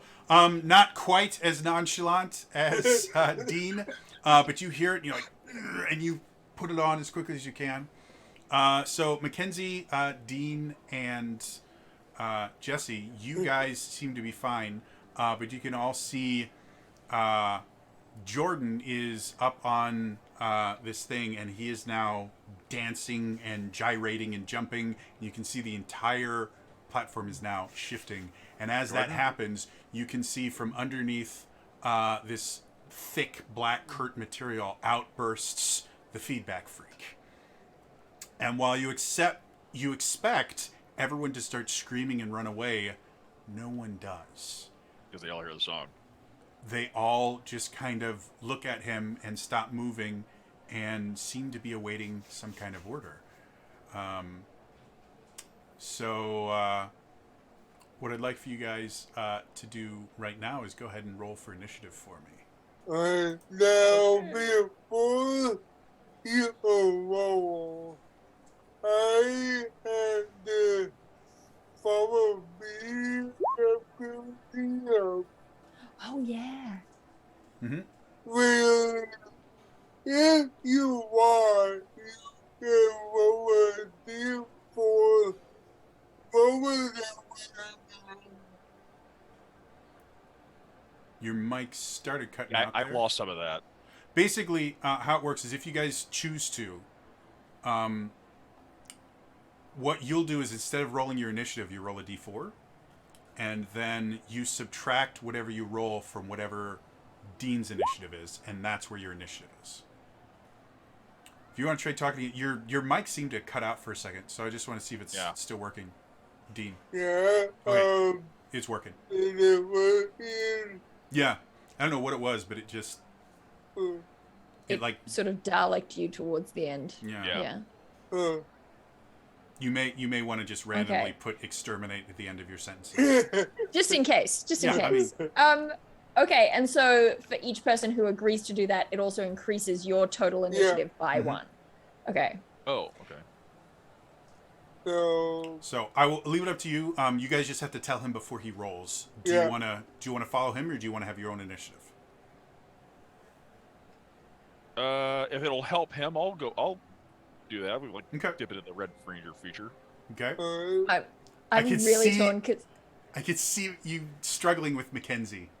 yeah, exactly, because Dale is sitting here going, "This is the coolest mechanic. This is such a good feature," but also I'm like, Mackenzie's not. Do you care about Jordan? Let's ask that question. Does Mackenzie really think that she needs to be following Jordan into battle? Does Mackenzie really think? I'm just like, this could be your character growth over the entire season is you starting to learn this. Yeah. You know? Yeah. So it depends. Has Mackenzie learnt enough in this brief series of episodes to suck it up? So, I mean, normal Power go Rangers is after about 26 episodes, and we're only in this is technically the end of episode 2. So Okay. All right. Well, if it's the end of episode 2, then I'm gonna roll my own initiative. all right.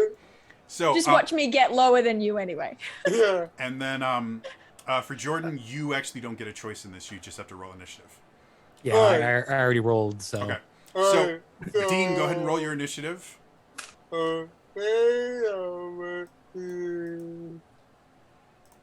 While he's doing that, Jordan, what did you get?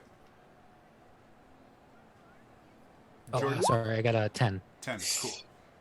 Mackenzie? 11. 11. You guys really love initiatives right around that 10. Dean, what you got? I rolled a 1 on the D4. Okay. I rolled a 7, so what would be 8? So I'm going after you. So, Dean got an 8, and so Jesse's got a 7. Yeah. Let me go ahead and roll for the feedback freak. Well, wait. Before we do this, we have story point. Do you want to re-roll? Oh yeah, we have a story point. Do you want to re-roll? Yeah, I'll re-roll. Go for it. Alright.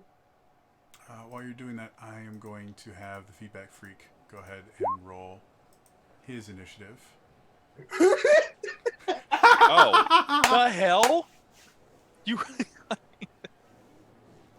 Those of you wondering what just happened, That's astounding.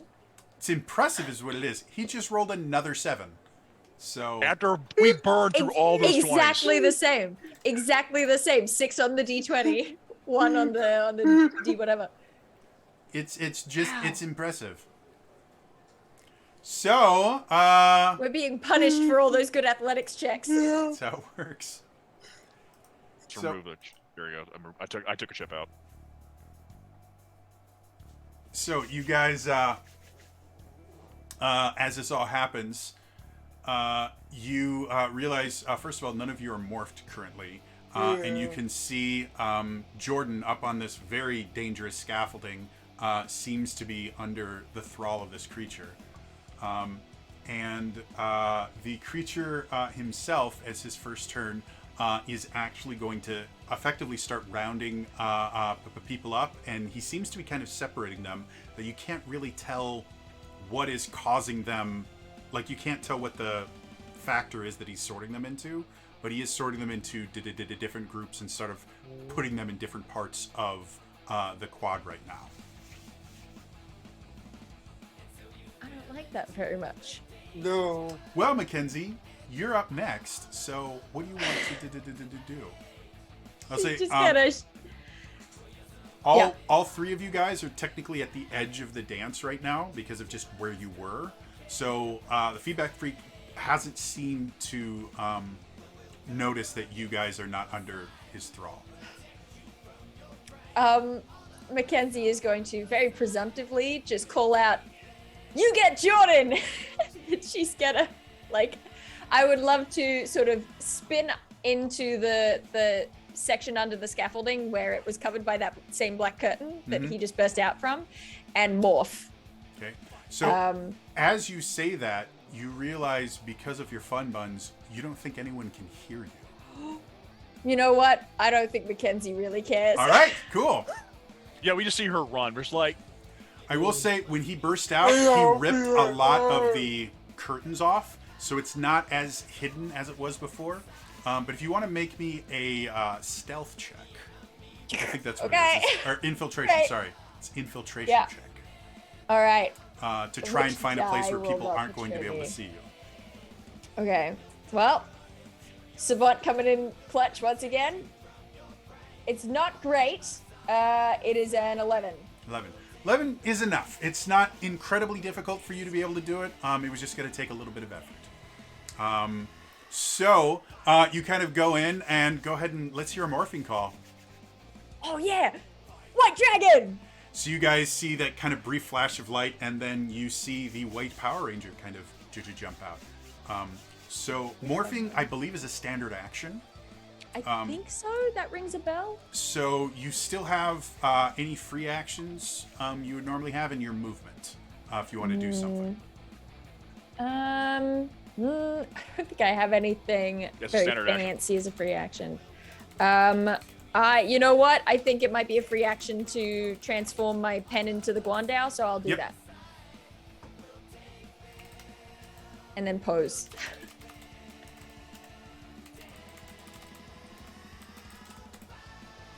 So as you kind of get out, you pull out your Guandao and you pose. Do you have a pithy Power Ranger saying that you're going to say as you get out?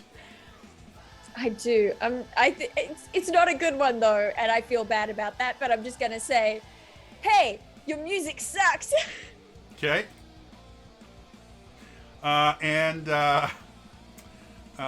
Really quickly for Mackenzie, Girl Power, take an edge token from Exo Girl Wonder. Thank you, Girl Wonder. And due to the fact that this happens in my other games, Exo Girl Wonder, since you are redeeming multiple things, just let me know in chat when you're done, and then I will say all of them at once, just so, because it's easier that way, because Imp does that all the time in my other game, so. hey, So, you don't give a grouping, I have no choice. That's fine. I love it. I think it's great. So, with that done, the feedback read goes, "Hey, looks like we have some party crashes. Maybe we need to make some changes." But before he does anything, we're going to go to Jordan. You are currently under his control, and you feel a compulsion to jump off the stage onto the ranger that is below you. So I would like you to roll a... I will let you choose. Because you know what's happening, you are going to try and resist this. What skill do you think Jordan would use to try and resist this compulsion to land on your friend? I would say, if I'm gonna try to avoid landing on her, I would try to,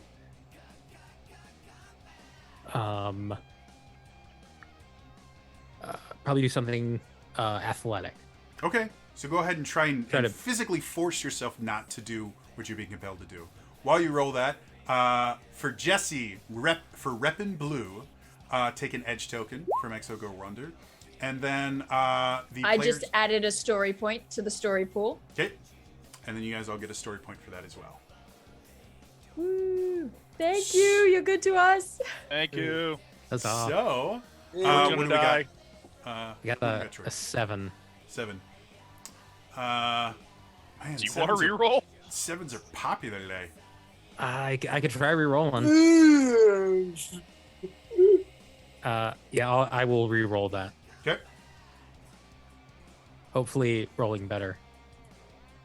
If you roll another 7... if you roll another 7... Okay, great. 14. 14. So, just And barely I'm enough. going to remove a point. So you weren't able to stop yourself from jumping off, but you were able to avoid your friend. And really quickly, for Jordan, sounds like he needs it a lot. Take an edge token from Exo Girl Wonder. Thank you. So question. Mm-hmm. My cans were plugged into the laptop. It's going to be a rather unpleasant fall as your head is kind of yanked as the cable goes taut, but it wrecks it breaks the wire. Excellent. So now so I just you no longer have them, but you're still hearing the music around you. So you're still, unfortunately, under its control. It's just not being pumped personally into your ears anymore. Yeah, okay. Does that make sense? Yep. I was just hoping. So Mackenzie, you hear this sound above you, and you kind of look up, and you see Jordan just hit the ground hard. I'll say you take 1 point of damage, Jordan, as you hit the ground. But otherwise, you are as good as you can be. Again, the feedback freak didn't seem to care about injuring you for some bizarre reason. While that's all going on, Dean... Go ahead. He respects the tux. Okay. Dean, what you want to do?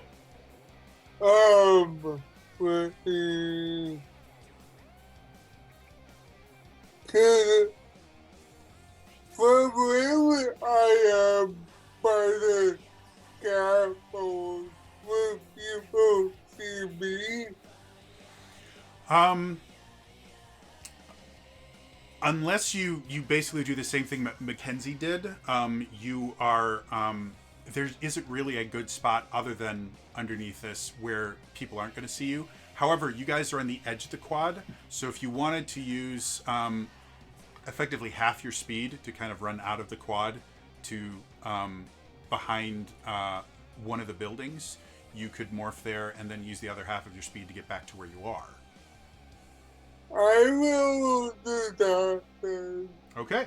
And I'll vote it for Jackie to maybe follow with me. Okay. And then I'll move it time. Okay. Where's mine? So, flash of power, you feel your armor go, and you come back as the Red Lion Ranger. Anything else you want to do? I'll say when you morph, you hear in your ears, and your fun buns are now on the outside of your helmet. You hear in your ears, Dean, do you hear me? Yeah. It's ready. I've created weapons for the rest of you. Just, I can't remember, did we come up with a name for your weapon, Dean? I can't remember. The mine with the power gauntlet. The simple. Yeah. Power gauntlets, there we go. All right. Yeah. Thank you. So you hear in your head, just call out power gauntlets. And for those of you that are unaware, as a free action, you can manifest any power weapon that is available to you. So, would I know if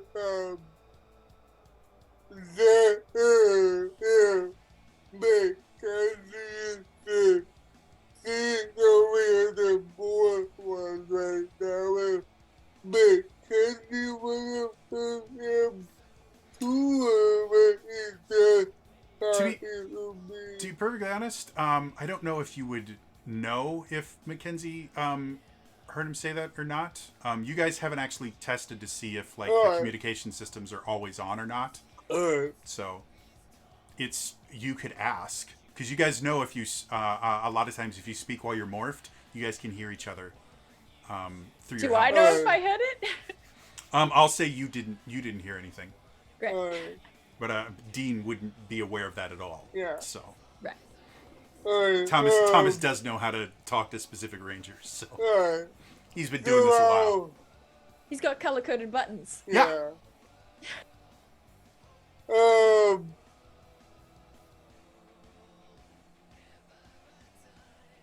This is going after me. Mm-hmm.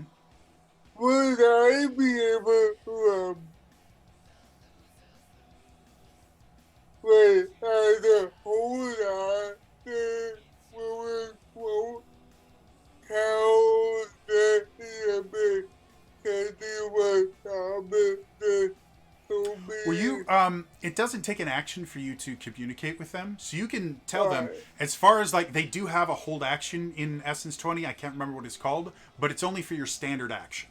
Alright, And because calling your power weapon is a free action, you wouldn't be able to prepare that. yeah. I just Contingency wanted action. Thank to- you, Exo Girl Wonder. It's called a contingency I action. just wanted to make the debut. Okay, so yeah, you can tell them. Yeah. That's not even a free action. That's a no action. Alright. Alright, yeah. Susan just more. Okay.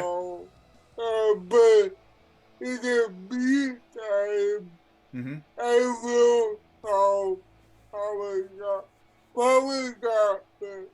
So you guys watch as Dean is running in. You see him go, power gauntlets, and he extends his hand, and you watch as this kind of red energy coalesces around each one of his fists, and you guys can see these kind of massive red gauntlets form around him, looking very much like medieval knight gauntlets, just supersized.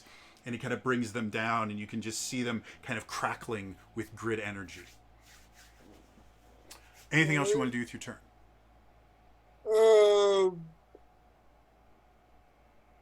No, and I would say that it's time to take you out there. You got to get the Power Rangers quip in. Yeah. Got it. And I'll also, just as a reminder, I don't know if you have any free actions left, because I don't remember what your speed is. But one of the things you can do with your free action for your power gauntlets is infuse them with an element. Yeah. So if you wanted to do that before the next turn, you can. Alright. And in the So cool. I have a either three, so that speed of 3 means you have 1 free action per turn, which you use to get your gauntlets. Yeah. Cool. So now we're going to go to Jesse. Okay, so following that, now has Jordan snapped out of it, or is he just fallen and we don't know? He's fallen. It's fairly obvious to you that he is still kind of zombified. He still has that kind of blank expression, but you can kind of see a little bit of fight in him. He seems to be trying to resist it, but he's obviously still under control. Okay, so with my speed, what I'm going to do is I'm going to run over to Jordan. I'm going to Okay. basically I don't know if would switching him to the Fun Buns help? Uh, 'Cause I thought he was wearing the cans still. Go ahead but and I make let's call it. I'll let you choose science, technology, or streetwise. Whatever one you think works the best for you. I don't know if insight might help. Let's see. This 100% would work for insight. Oh, really? Okay, Yeah. that's cool. I took specialization for that.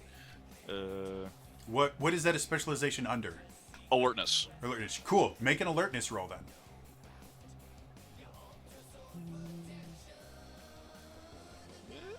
I hope that works. This is my favorite part of the old Power Rangers is the music. Like it just all fight scenes just felt really cool. Single quick, thank you. Okay, so 16. 60 is enough. Yeah, because of how all this stuff works, you think if you can stop him from hearing this, you think you can probably snap him out of it. And I'll let you switch his headphones out for Fun Buns as a free action. Cool. I got 4 free actions, so I'll Cool. run over to him. I'll run over to him, switch him out, and if I can, I'll drag him around the corner. And I will then say, if you run over to where he is, you're not going to have enough speed to get somewhere secret to morph. So if that changes your plans. Well, I gotta get him to snap out of it. So Okay. yeah. So and that's also I think it would fall in line with Jesse's danger thing. So yeah, Okay. he's gonna go over to him and get Jordan snap out of it, pop it in there. Cool. So Jordan, you again, everything around you is just kind of numb. You don't really understand what's going on. You remember this brief flash where you were about to land on Mackenzie and you kind of moved out of the way. But then you suddenly feel like this pressure around your head and you feel someone rip your headphones off, which normally would have set you greatly, but for whatever reason it seemed like a relief. And then you feel these very kind of foam-filled, uncomfortable things get pressed over your ears, and suddenly you're yourself again, and you can see Jesse right in front of you. While you're dealing with that, Jesse, you still have your standard action if you want to use that to dash and get behind a building so you can morph next turn. You could do that, or anything else you want to do with your standard action. Yeah, I was more like, we should get out of here, and I'm like mocking, like I'm running away. Okay. Oh no, the monster's here! Cool. So that brings us back up to feedback. The feedback freak is less than thrilled with Power Rangers showing up. So he is going to choose. This is my favorite thing to do when there's instead of flipping a coin to figure out something with a 50-50 chance. I go, hey Mackenzie, choose even or odd. Oh no! Oh no! I choose odd. Okay. Dean, he turns to you, and he does a quick kind of chirp, and you see this feedback blast get fired towards you. So out of his shoulder speakers, you see this blast of energy coming at you. I'm sorry, I should have chosen even. It is an 18 versus your toughness. There we go. Toughness or evasion. You get to choose.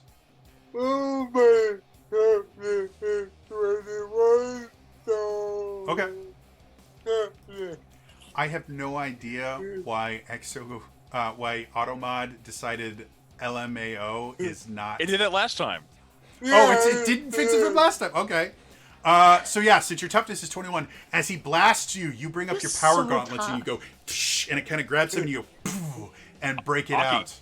He goes, oh, that's not good. Maybe you guys need.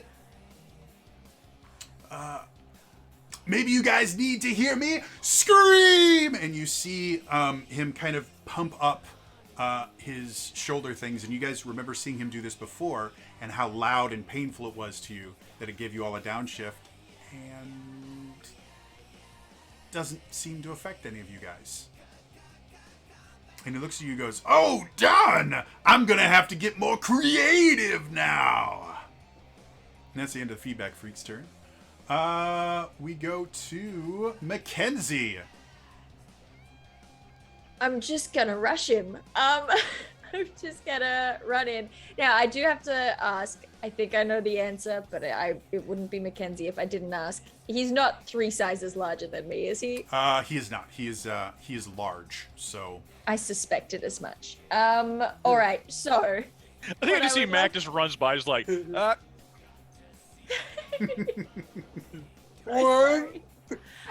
I mean, if it helps at all, I was going to help Jordan, but you helped Jordan, so that's great for me. So I'm gonna fight the guy. it's like we're a team. Yeah. Look, one day we'll be a team. Right now, it's Today is Mackenzie not and the that day. Rangers. So, I would love to use my solo strike. This is why I have to get my solo strike in. I got to get my one good hit in before everyone else joins in. Mm-hmm. So, I would love to rush in, use my solo strike to shift up by 1, which gets me to a D6 Okay. with my Gwanda. But I also took my point from leveling up in specializing in power weapon Okay. for my Gwanda. Works for me. Let's do this thing. Please, please, please work. And I'm going to, I mean, just for flavor, I'll like kick him, twirl the thing around, slash at him with it. But it's just one hit with the Guandao for stun damage. Okay, so that is a 17 plus 19 to hit. 19. All right. So as you rush forward, you start and you attack him at first. He actually grabs the Guandao at first. And so as you bring it down, you kind of flip it up and he goes, "Wah!" You spin around, you flip it around your back and thrust it right in. You just, ow! And you said you're doing stun damage with it? Yeah, because I didn't want to take the shift down. Okay, so as you hit him, you see him go, ow, ow, ow, ow. You see kind of, and he seems stunned for a second. It's time we shut you up for good. Okay. All right, that's my turn. I really love the Power Rangers quips. Like, this is the best thing about this. By the way, one for Dean as well from Exo Girl Wonder. Take an edge token. All right. Bring the battle music back. So No, seriously, bring the battle music back. I have battle music is currently playing. It's You not can playing. hear it? We can't We hear it. do. We'll make our own battle music. Really? Hold All right, I'm gonna try starting it again. Yep. Now you guys can hear it? Yep. Cool. This is a good song anyways. Cool. So, that ends... Mackenzie, did you have anything else you wanted to do? It's your standard and a little bit of your movement. It didn't take much to get to him. Mackenzie, can you hear me? What was that? Did you want to do anything else with your turn? No, that's it. Cool. All right. Then we're going to go to Jordan. Jordan, you are finally in control of your own faculties. You saw Jesse run off to get behind a building, which is just at the edge of your movement range if you want to go there. Or if you want to pull a Mackenzie, you can try and hide yourself in the death trap that is the stage. Oh, I love the idea of the death trap of the stage. Go for it. I will need an infiltration check to see if you can find a way for you to be hidden. Oh, did I need to roll that when I was moving, or did I?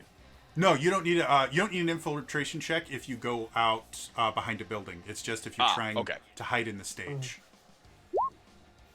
6. 6.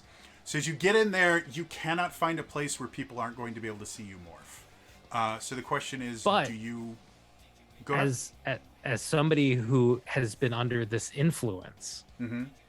and knowing that I wasn't paying attention to anything that was happening while I was under that influence, mm-hmm. am I gonna care? That is entirely up to you. If that's the choice that you want to make, you will need to deal with the consequences. But this is how we find out that Jesse's sister is here, and she's hiding, and she's paying attention to everything. As I will say, because I was planning on this showing up in the next turn, but I think this will be kind of a better place for it to show up. As you're sitting there, you're going, dang it, well, no one's going to notice me. You see Kevin with fun buns on running at the feedback freak and going, don't worry, Rangers, Kevin, I'll save you. Kevin's animal is the lemming. That's where the story point. There we go. I will say, this is Jordan's moment of character growth, where he stops, like, not jumping in and playing it safe and like letting the moment go by. He's just gonna be like, no, and he is going to. It's morphing time. All right. Yellow stag. Okay. So as you morph, there's a bright light, and Jordan Kevin kind of turns towards you, and you can see his face gets wide-eyed as he sees a Power Ranger in front of him. And in your helmet, you hear Thomas go, Jordan, good. I've created a weapon for you. Summon the Power Defender. I will start rushing towards the feedback freak and yell, "Power Defender!"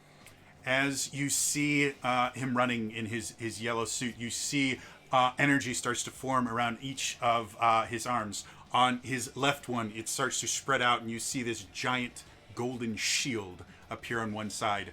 At the top of it, you can see this kind of bulbous form, and you see him reach in, and he pulls out a warhammer from the top of his shield and rushes forward with a warhammer and shield.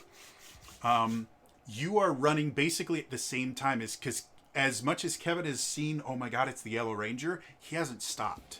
And so it looks like you two are going to meet at the Phantom Freak or the Feedback Freak at the same time. Phantom Freak is the king of 9X from Hackers. So, and if no one's ever seen that movie, you really should. It is 90s trash, but it's amazing. Yeah. So knowing that you're going to get there at the same time, what do you want to do? Oh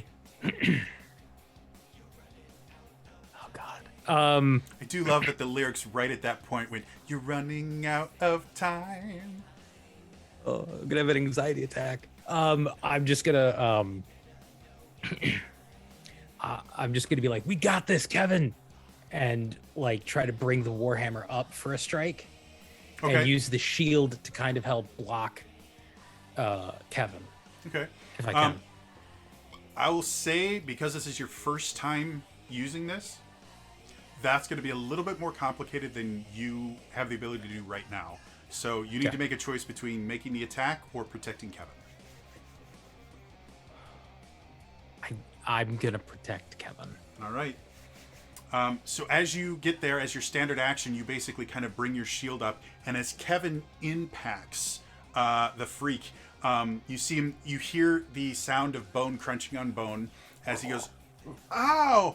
And the feedback freak turns towards him, and you see him go, "Well, seems like you need to go away." And he brings up this huge fist, and you come in and just go pshing, and it hits your shield, and this huge burst of energy happens, and the feedback freak is thrown back about 5 feet. And Kevin goes, "The Yellow Ranger knows my name." He beat me to it. He's, "Oh, the Yellow Ranger knows my name." Do you want to say anything to him? Because that's not even a free action. That's just what you can do. Before the end of your turn. Of course. If it weren't for you, we wouldn't have these. The Yellow Ranger knows who I am. I'm just gonna look at Jordan as he sort of swoops past and say, "Hey, nice upgrade." Thanks. Oh, you're morphed. Now she gives a crap. Okay.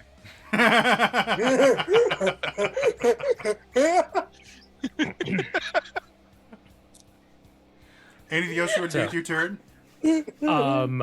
I will just like plant myself and say, "Kevin, you need to try to get these people to snap out of it." Yeah, of course. And you see, you couldn't see before, but you can see he has a backpack full of fun buns. He's like, "Yeah, of course." And you see him just running around and starting putting fun buns on everyone. The boss thought it was a merchandising. And as the fun buns start street going team. on, Homecoming dance. as people start doing it, you see them kind of freak out, and the way you expected them to react to a monster, anyone that gets fun buns starts running away. But this is a few hundred people at this dance, so it's going to take him a little while to do it. Yep. Jesse, you are now behind a building out of sight. You can see some people are starting to run away with fun buns on their heads, but they seem completely oblivious that you exist. Okay. Well, I mean, I'm already behind the.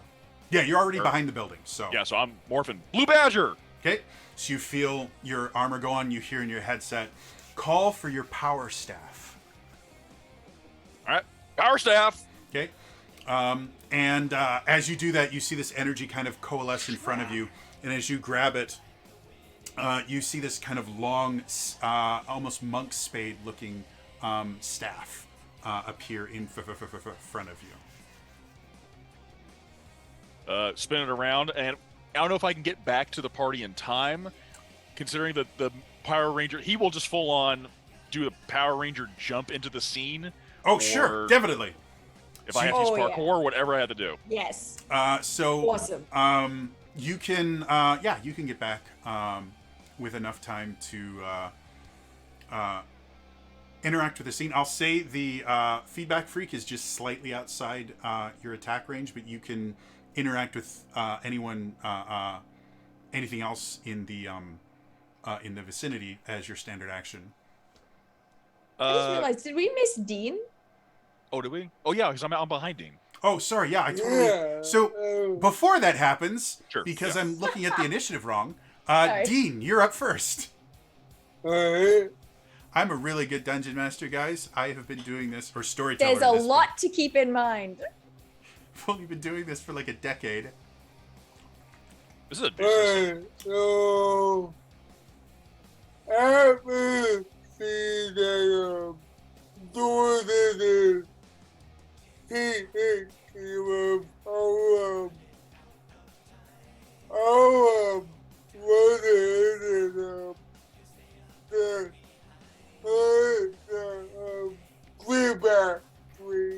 Okay. As you get close, he kind of cowers like, "Oh no! Someone protect me!" And you can watch as some of the ones that are still mind controlled move in front of him. So if you want to make the attack, I'm going to give you a snag on the attack. Yeah, I was doing it anyway. Okay. But you do have an edge token from Girl Wonder. Oh yeah. If you wanted to cancel it out. Yeah. Okay. So as you're going forward, you can see these kind of mindless people are just kind of moving in the way, and without even thinking, you like, well, I could go around, I could, nope, I'm going over, and you do the whole Power Rangers jump flip thing. Yeah. Because of course you would. Wait, I couldn't do it for myself. Super real, but Awesome. All right. Jump into the air. Shh. I don't know what I am.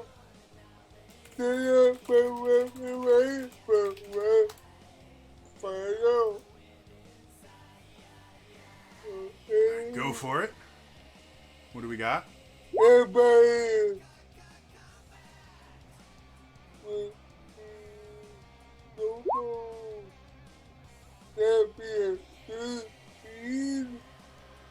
So as you kind of jump up and you go over the people, you still, as you impact him, he goes, "Wah!" And he kind of brings his arms up, and as you contact with his arms, he kind of knocks you back, and he seems to have not taken any damage from it. Wait, then I'll come down there a little bit. Get it with the bar. Okay. You going traditional or southpaw? Southpaw. Gotta go southpaw. Like where you're thinking. Yeah. Now, as that happens, now Jesse comes out and he kind of jumps in. You guys can see he has this like monk spade looking weapon in his hands. What would you like to do? You still have your action and then any free actions you want to do. In my head, it's a shot of the sky and you leaping over the camera going, ah! Oh, and I just remembered something you can use your free actions for is you can basically buy extra speed. It's 5 feet per free action. So if you want to use just, let's say, 2 free actions to get close enough, you can definitely attack him this turn. Okay, cool. I will go ahead and do that then. I don't know, this chat, let us know if you're not hearing music. I think we don't have it again. Wonder why it keeps doing it. That's definitely a real 20 because they hear everything I hear, which is. Okay, as long as you guys hear it. It was working for the rest of it. It's Yeah. they Well, I have hear it- the music. It's playing It's just us. it's playing a playlist in Roll20, and so I'm wondering if it's just doing weird things for you guys. Yeah. Because it's a playlist instead of you maybe. just playing a single song that keeps repeating. Okay. Can you guys hear it now, though? I just restarted it. Okay, Yeah. cool. See, I'll kick that off with just the staff itself, and I will just want to make sure I have the right thing.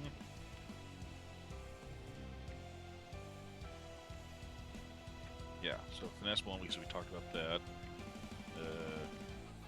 I'll do an attack with the. I'm sorry. No, are people still coming?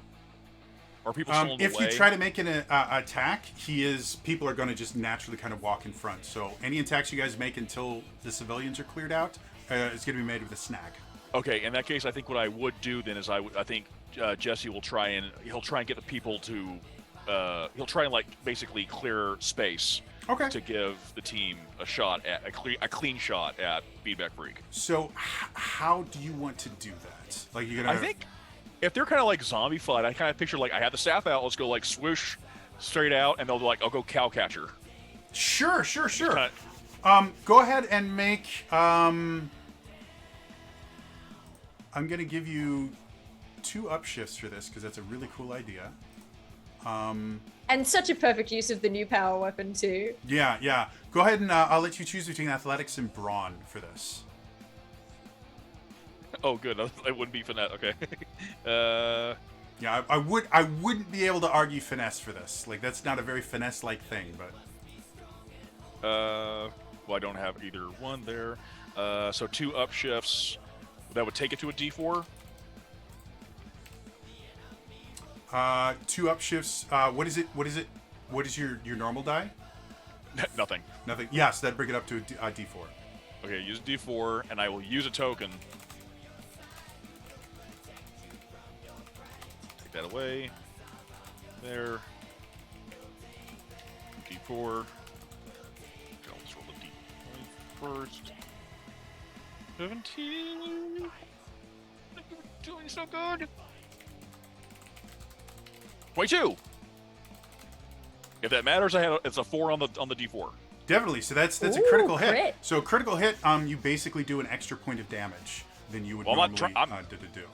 Well, this is Cowcatcher. I'm trying to keep the civilians Oh, safe. well, in that case, it's still a critical success. So I'll say, because it's a success, you are kind of quick enough to use your speed that you are able to get a good 30-foot radius circle around him of no zombies. Sweet. Unless it's Roy Master, then I might that's behind the scene that no one else would get the joke. Okay. So with that being done, feedback. It is the Feedback Freak's turn, and he is getting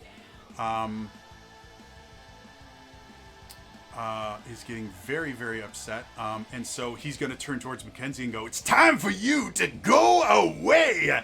And he's going to just kind of slam you with one of his speakers. And it's not a skill shift. Please don't hurt me. She's fine. Special. She's fine. She's got There we plenty of toughness. She's fine. What's he swinging, the bows? No, he doesn't have name brand anything. Are you kidding me? He's got something from Korea. Hey, chat! So, Hey, chat! Those channel points would be real handy right about now. It's fine. Everything's fine. Everything's so fine. Don't even worry about it.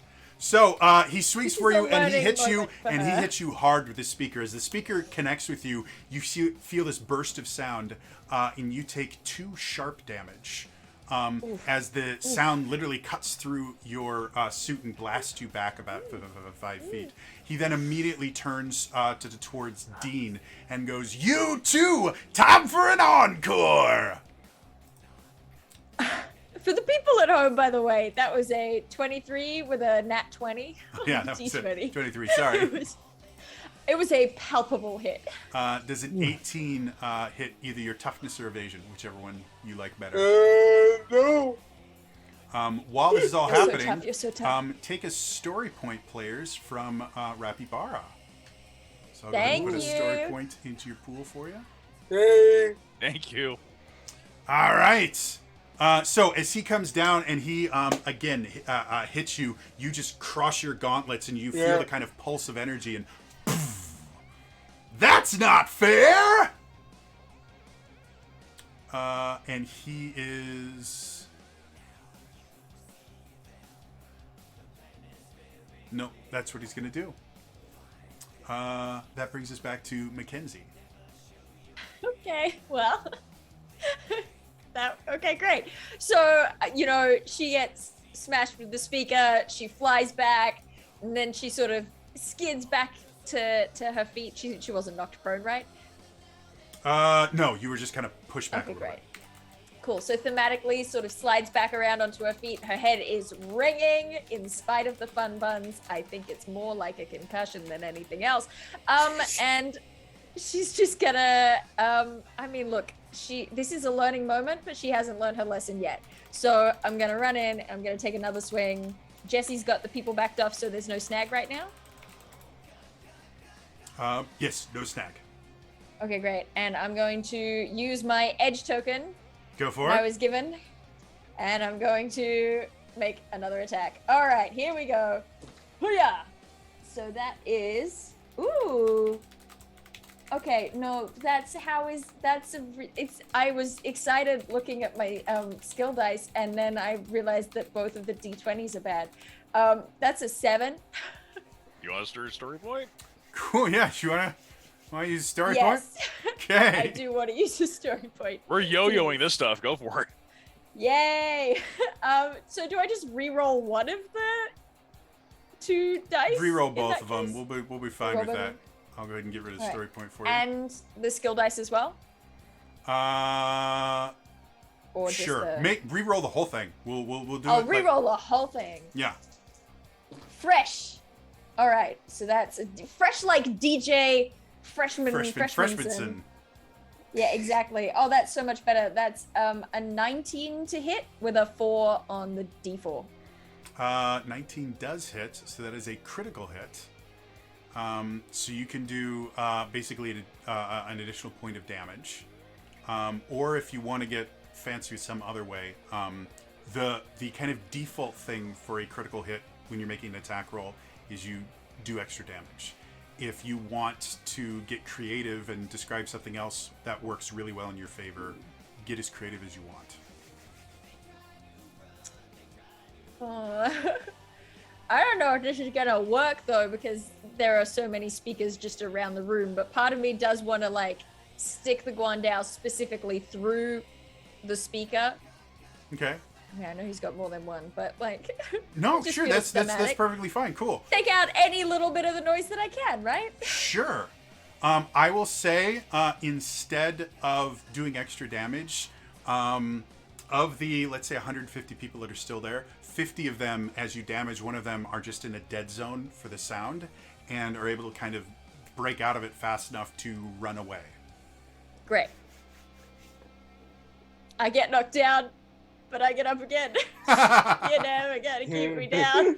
Love it! You ever heard that hit by Chumbawamba? That's my zinger. All right, I'm done. That's my turn.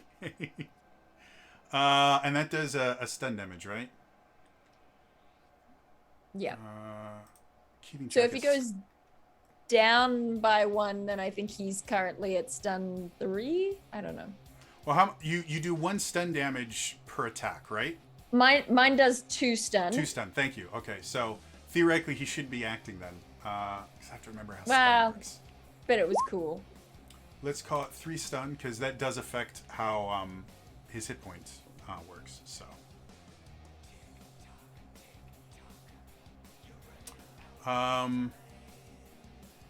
Cool. That ends Mackenzie's turn. Jordan, you're up next. Jordan, knowing that we're now throwing out song lyrics, Okay. will grasp the hammer with both hands and say, "Stop! Hammer time!"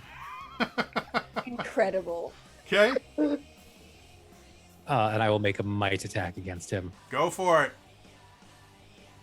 I'm sure this will go perfectly well. We got 3 Wait. story points. What'd you get, good. Dan? I got it. Jordan. Jordan rolled an 8. We got So- 3 story points left. I'm gonna use one of them, and I'm gonna use my edge token. All right. Yeah, that's what we want to do.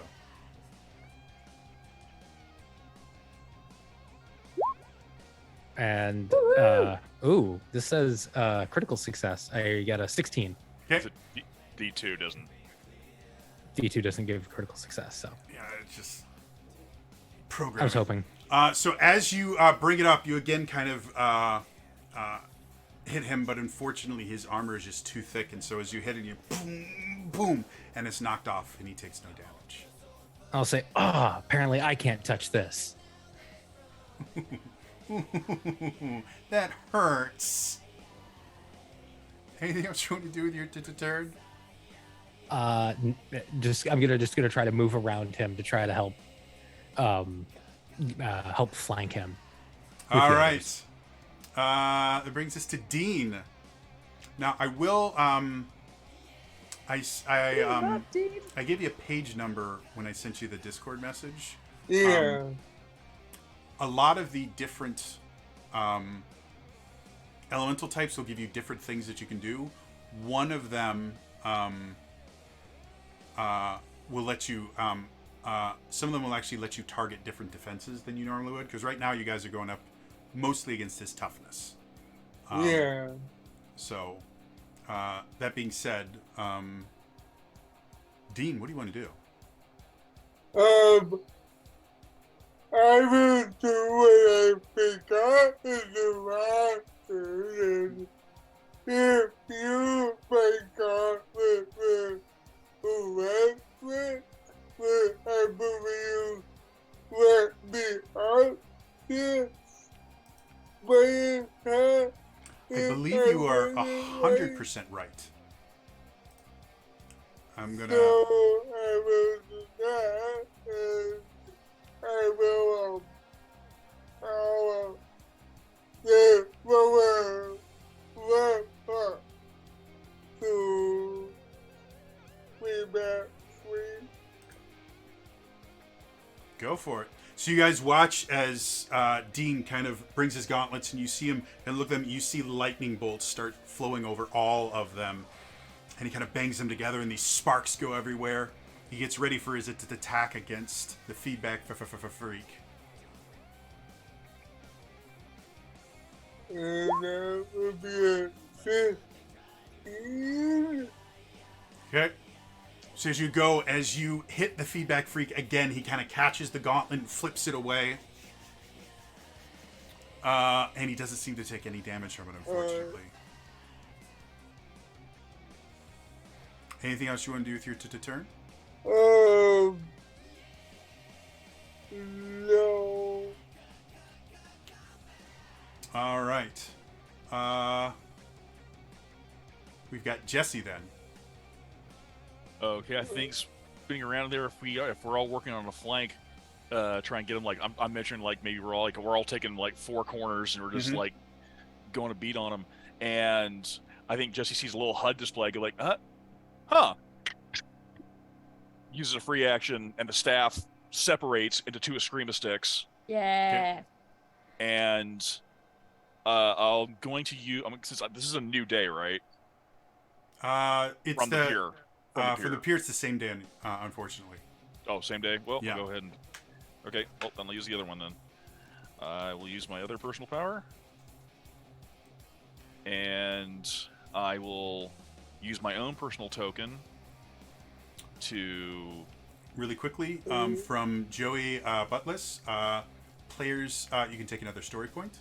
So I'll go ahead and You are toss kind to us. a story point in your pool for you. All right, so go ahead and make. I think you're doing the multi-attack thing. Yes, I will do the multi-attack. I'm sorry. Okay. Things going all wonky. I'm going to use my personal point that I just took out to upshift back up to my D4. Okay. To use my multi-strike. Okay. And so that will be the first two hits with finesse, and then this last one will be regular. Whoop. Hit. And it's probably going to miss on the first one. Yeah, I didn't think it would be any close. Yeah, so I'm imagining that 10 probably misses. Yep. So you guys watch as Jesse runs forward and he takes with his 2 Eskrima sticks now. He takes a single swing, and the feedback freak kind of dodges out of the way. He comes back around with another swing with his other scissor stick. 18. 18 hits. Okay, and I'll roll this regular one. So at least we have a regular roll on the third hit just to make sure. 16. Oh, come on. 16, 17, 18. 2. Okay. So he comes around. So he comes by first. He brings his screaming stick down, and the feedback freak jumps out of the way. But then very quickly he kind of twists around, smacks him right across the speaker with another one. And then as he's reeling from that, he does a spinning back kick and kicks him right in the chest with a third hit, doing a grand total of 2 damage to it. No, it doesn't give him 26 hit points. That would be insulting. Cool. Anything else you want to do with your turn? If I can, I'll taunt him. I'll just go like, Muskrat Love is easier to listen to than you. My parents aren't even in your demographic. As you say that, he seems to be reeling from this stun effect and everything. So that goes down by 1. And then Mackenzie, when it comes to your turn again, you guys all hear in your headset, Rangers, I think it's time to bring your weapons together. They have been designed to work as one complete weapon. Simply call out the name of your weapon and they will combine on their own. So the way that combined weapons work, everyone needs to use their standard action on their turn to start setting up the weapon. And once all Power Rangers have done that, you will all make a targeting attack. Normally it's at least half of them hit, or more than half of them hit. The attack is a success. In this particular instance, since it's even, if 2 of the 4 hit, we're going to say it will be a success. So, with that being said, Mackenzie, what do you want to do? Mackenzie's gonna look down at, I haven't named the Guandao, I guess I'll call it the Power Blade.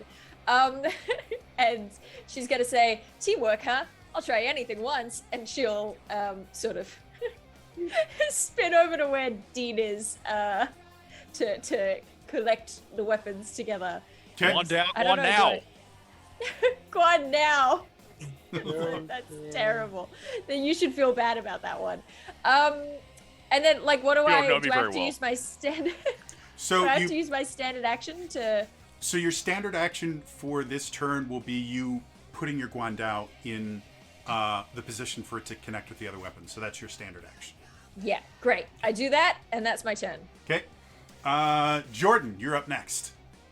I will. I'm assuming I need to reassemble the power defender. The hammer back in the shield. So I know how all this stuff is. So if you guys say it, I will describe what happens because I am that kind of crazy. I'm gonna do it. Okay. So you guys watch as Mackenzie comes over and she takes her Guandao and you can watch as the blade part of the Guandao kind of moves up like a sight and you can see an opening at the end. Jordan comes around, he puts his mace back in, takes the shield off, and he pulls the mace and it becomes a handle and the Guandao sits on top of it. Anything else you want to do with your turn? Nope. All right, going to Dean. I will do power gauntlet and that will be my turn. So as you come over, the power gauntlets go on either side of the Guandao, facing backwards, so they have this opening ready to spew forth energy. And then Jesse, what do you want to do? Jesse will basically do a power flip, do a little parkour if he has to, and he will get over there and he'll go out, power staff. Okay. And again, as you bring them over, the 2 Eskrima sticks sit on top of the 2 power gauntlets, and you can see openings at the end. And now the power blaster is complete. I need everyone to roll me targeting checks. Don't have. I'm scared. Oh yeah, okay. Because No. call it now if anyone wants to use it. I will be using a story point, so it's not a snag for me. I think I'm gonna do the same thing. Okay. I technically have, because of Savant, I can roll with a D2, so I don't have a snag. So everyone else take the points. Okay. You also just got another story, 2 more story points actually. You know what? I'm going to use Joey the same Butlers! rules as before. Joey, whenever you're done putting stuff in, just let me know, and I'll do it as 1. So if you have any more points that you're going to spend, say something in chat. That was Mackenzie, actually, Exo Girl. All right, so you guys get... I'm very hurt. You guys get 2 story points. So you guys used 3 because everyone is using them. Got 2 but you back. got 2 back. So you guys have 2 You know remaining what? story points. I might use one. This roll could have been worse, but I'm looking at the digital rolls, and I think maybe I will use one. You know, in this particular instance, because everybody just is not trained in this, if you guys have an alternate skill that you think you can use to use this, I will let you argue for whatever skill you think fits best.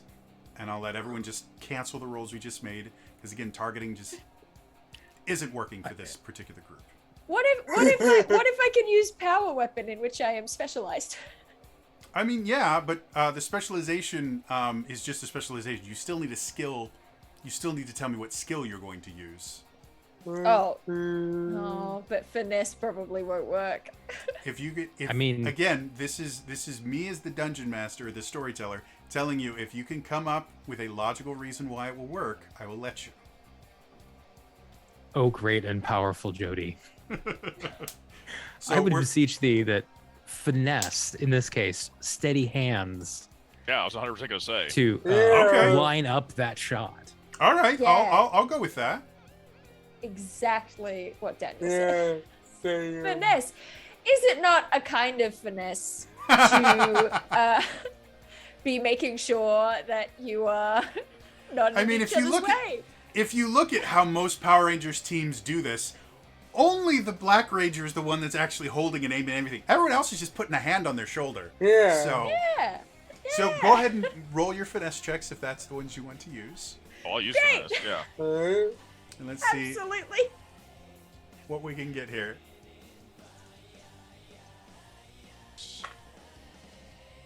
Oh, that's so much better. 15 and 3, 18. All right, that's 1 success. 17. It's close, but or no, you actually going No against cigar? evasion. No, it's against toughness. It wouldn't work. But you're not hitting toughness. This is evasion, and against evasion, that is 2 successes. So Dean and Jordan just need to know what you guys got. I got a 16. That's enough. So Dean, you're the only one that didn't hit it, but 3 of the 4 does mean it. You guys shoot this ball of energy at him, and you see him go, "Oh no! I'm out of tune!" And the feedback freak falls. And I thought I'd be the music. Sorry, I didn't hear the last part of that. I thought I'd be the music.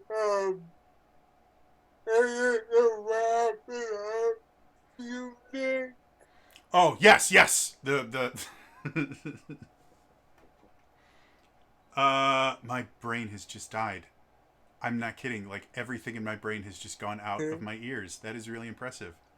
I have no idea what I just was about to say. That is really cool. So anyway, I have no idea. That is impressive. So, yeah, I just turned off the music.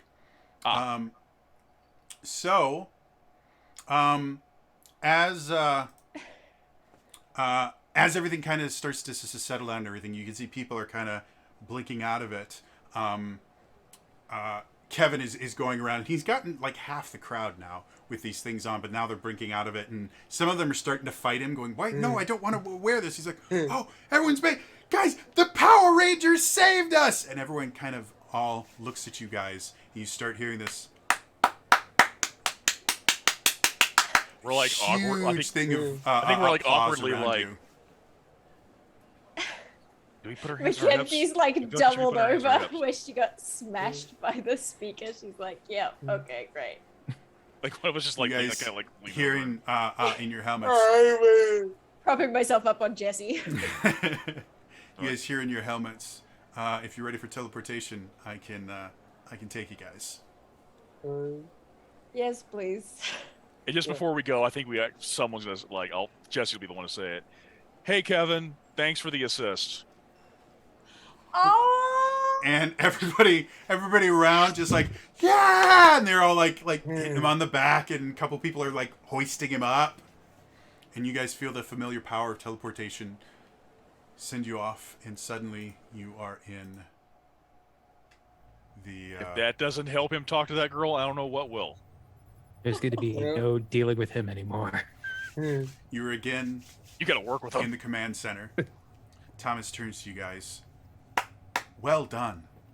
Incredibly well done. You guys handled yourselves like real Rangers. I cannot tell you how proud I am that you guys were able to deal with this. And, yeah. If Rita had any misconceptions before, she now knows that this world is protected. It's probably going to take her a little bit of time to recover from this. She's probably going to yell at Finster a little bit. So, if the dance is still going on, I can teleport you guys there out of sight. You guys can finish your night dancing. If Mac's ribs aren't broken. Yeah. Or you My can all ribs take a aren't well-loved rest. You know what I'd like to do? Everyone's at the dance. What if we just hit up the Cinnabon? The fun buns. Sorry. No. I can do that as well. I think that's Okay. So, you guys are all teleported back to the mall. As you get there, you're actually surprised that there's more people there than you would have expected. It seems that a lot of the students that were kind of zombified decided to kind of head back to the food court, just because it's a familiar place. But Fun Buns itself is loaded with people that are all bringing their fun buns, and the owner is sitting there going, I have a brilliant market. And he sees Jordan is my marketing director, and he was the one that actually worked with the Power Rangers. So this is apparently officially the Power Rangers' favorite place to eat. So everyone, go ahead and get your fun buns here. Your Power Rangers approved fun buns. And that's when you hear the ba ba ba da ba ba ba ba ba ba ba, and the episode ends. Yay! We Thank did you it. so much to everybody in chat that has been watching, and especially to Imp, Scott, Daniel, and Dale. You guys have been wonderful. You guys have been amazing Power Rangers. I could not have asked for a better team. This has Thank been... you so much for running it for us, and thank you everyone in chat for showing up. This is a great finale, and it was great having so many people watching. This is by far some of the most fun I have had playing tabletop role-playing games. So yes, this was absolutely a successful Daily December. I had an absolute blast. As I have mentioned on my YouTube channel, I've mentioned here, this is the final episode. This was always meant to be a limited series. But that doesn't mean that the Power Rangers... what was the name again? Power Rangers Night Sentinels. This does not mean that the Power Rangers Night Sentinels go off into the night, never to be seen again. When we all have schedules that match up again, which obviously happens all the time in tabletop games. Totally. We will definitely be revisiting this. Hey, weekday, weekend, let me know. Yeah, this has been so much fun, and I hope you guys enjoy the fact that you are now Power Rangers. So, otherwise, the K is just silent. That is going to be all for me today. As always, if you missed any of this episode, I do upload all my streams to my YouTube channel. It's youtube.com/TrainerJody. So you can watch the entire Power Rangers saga, including our Session 0 is on there too, if you want to see how we came to these characters and how Dale realized that Mackenzie was just the worst. I love her so much. She's terrible. She has a lot of growing to do. I think getting bashed with a speaker is step one. Otherwise, again, that is all for me today, and I will see you guys next time. All right? Bye-bye.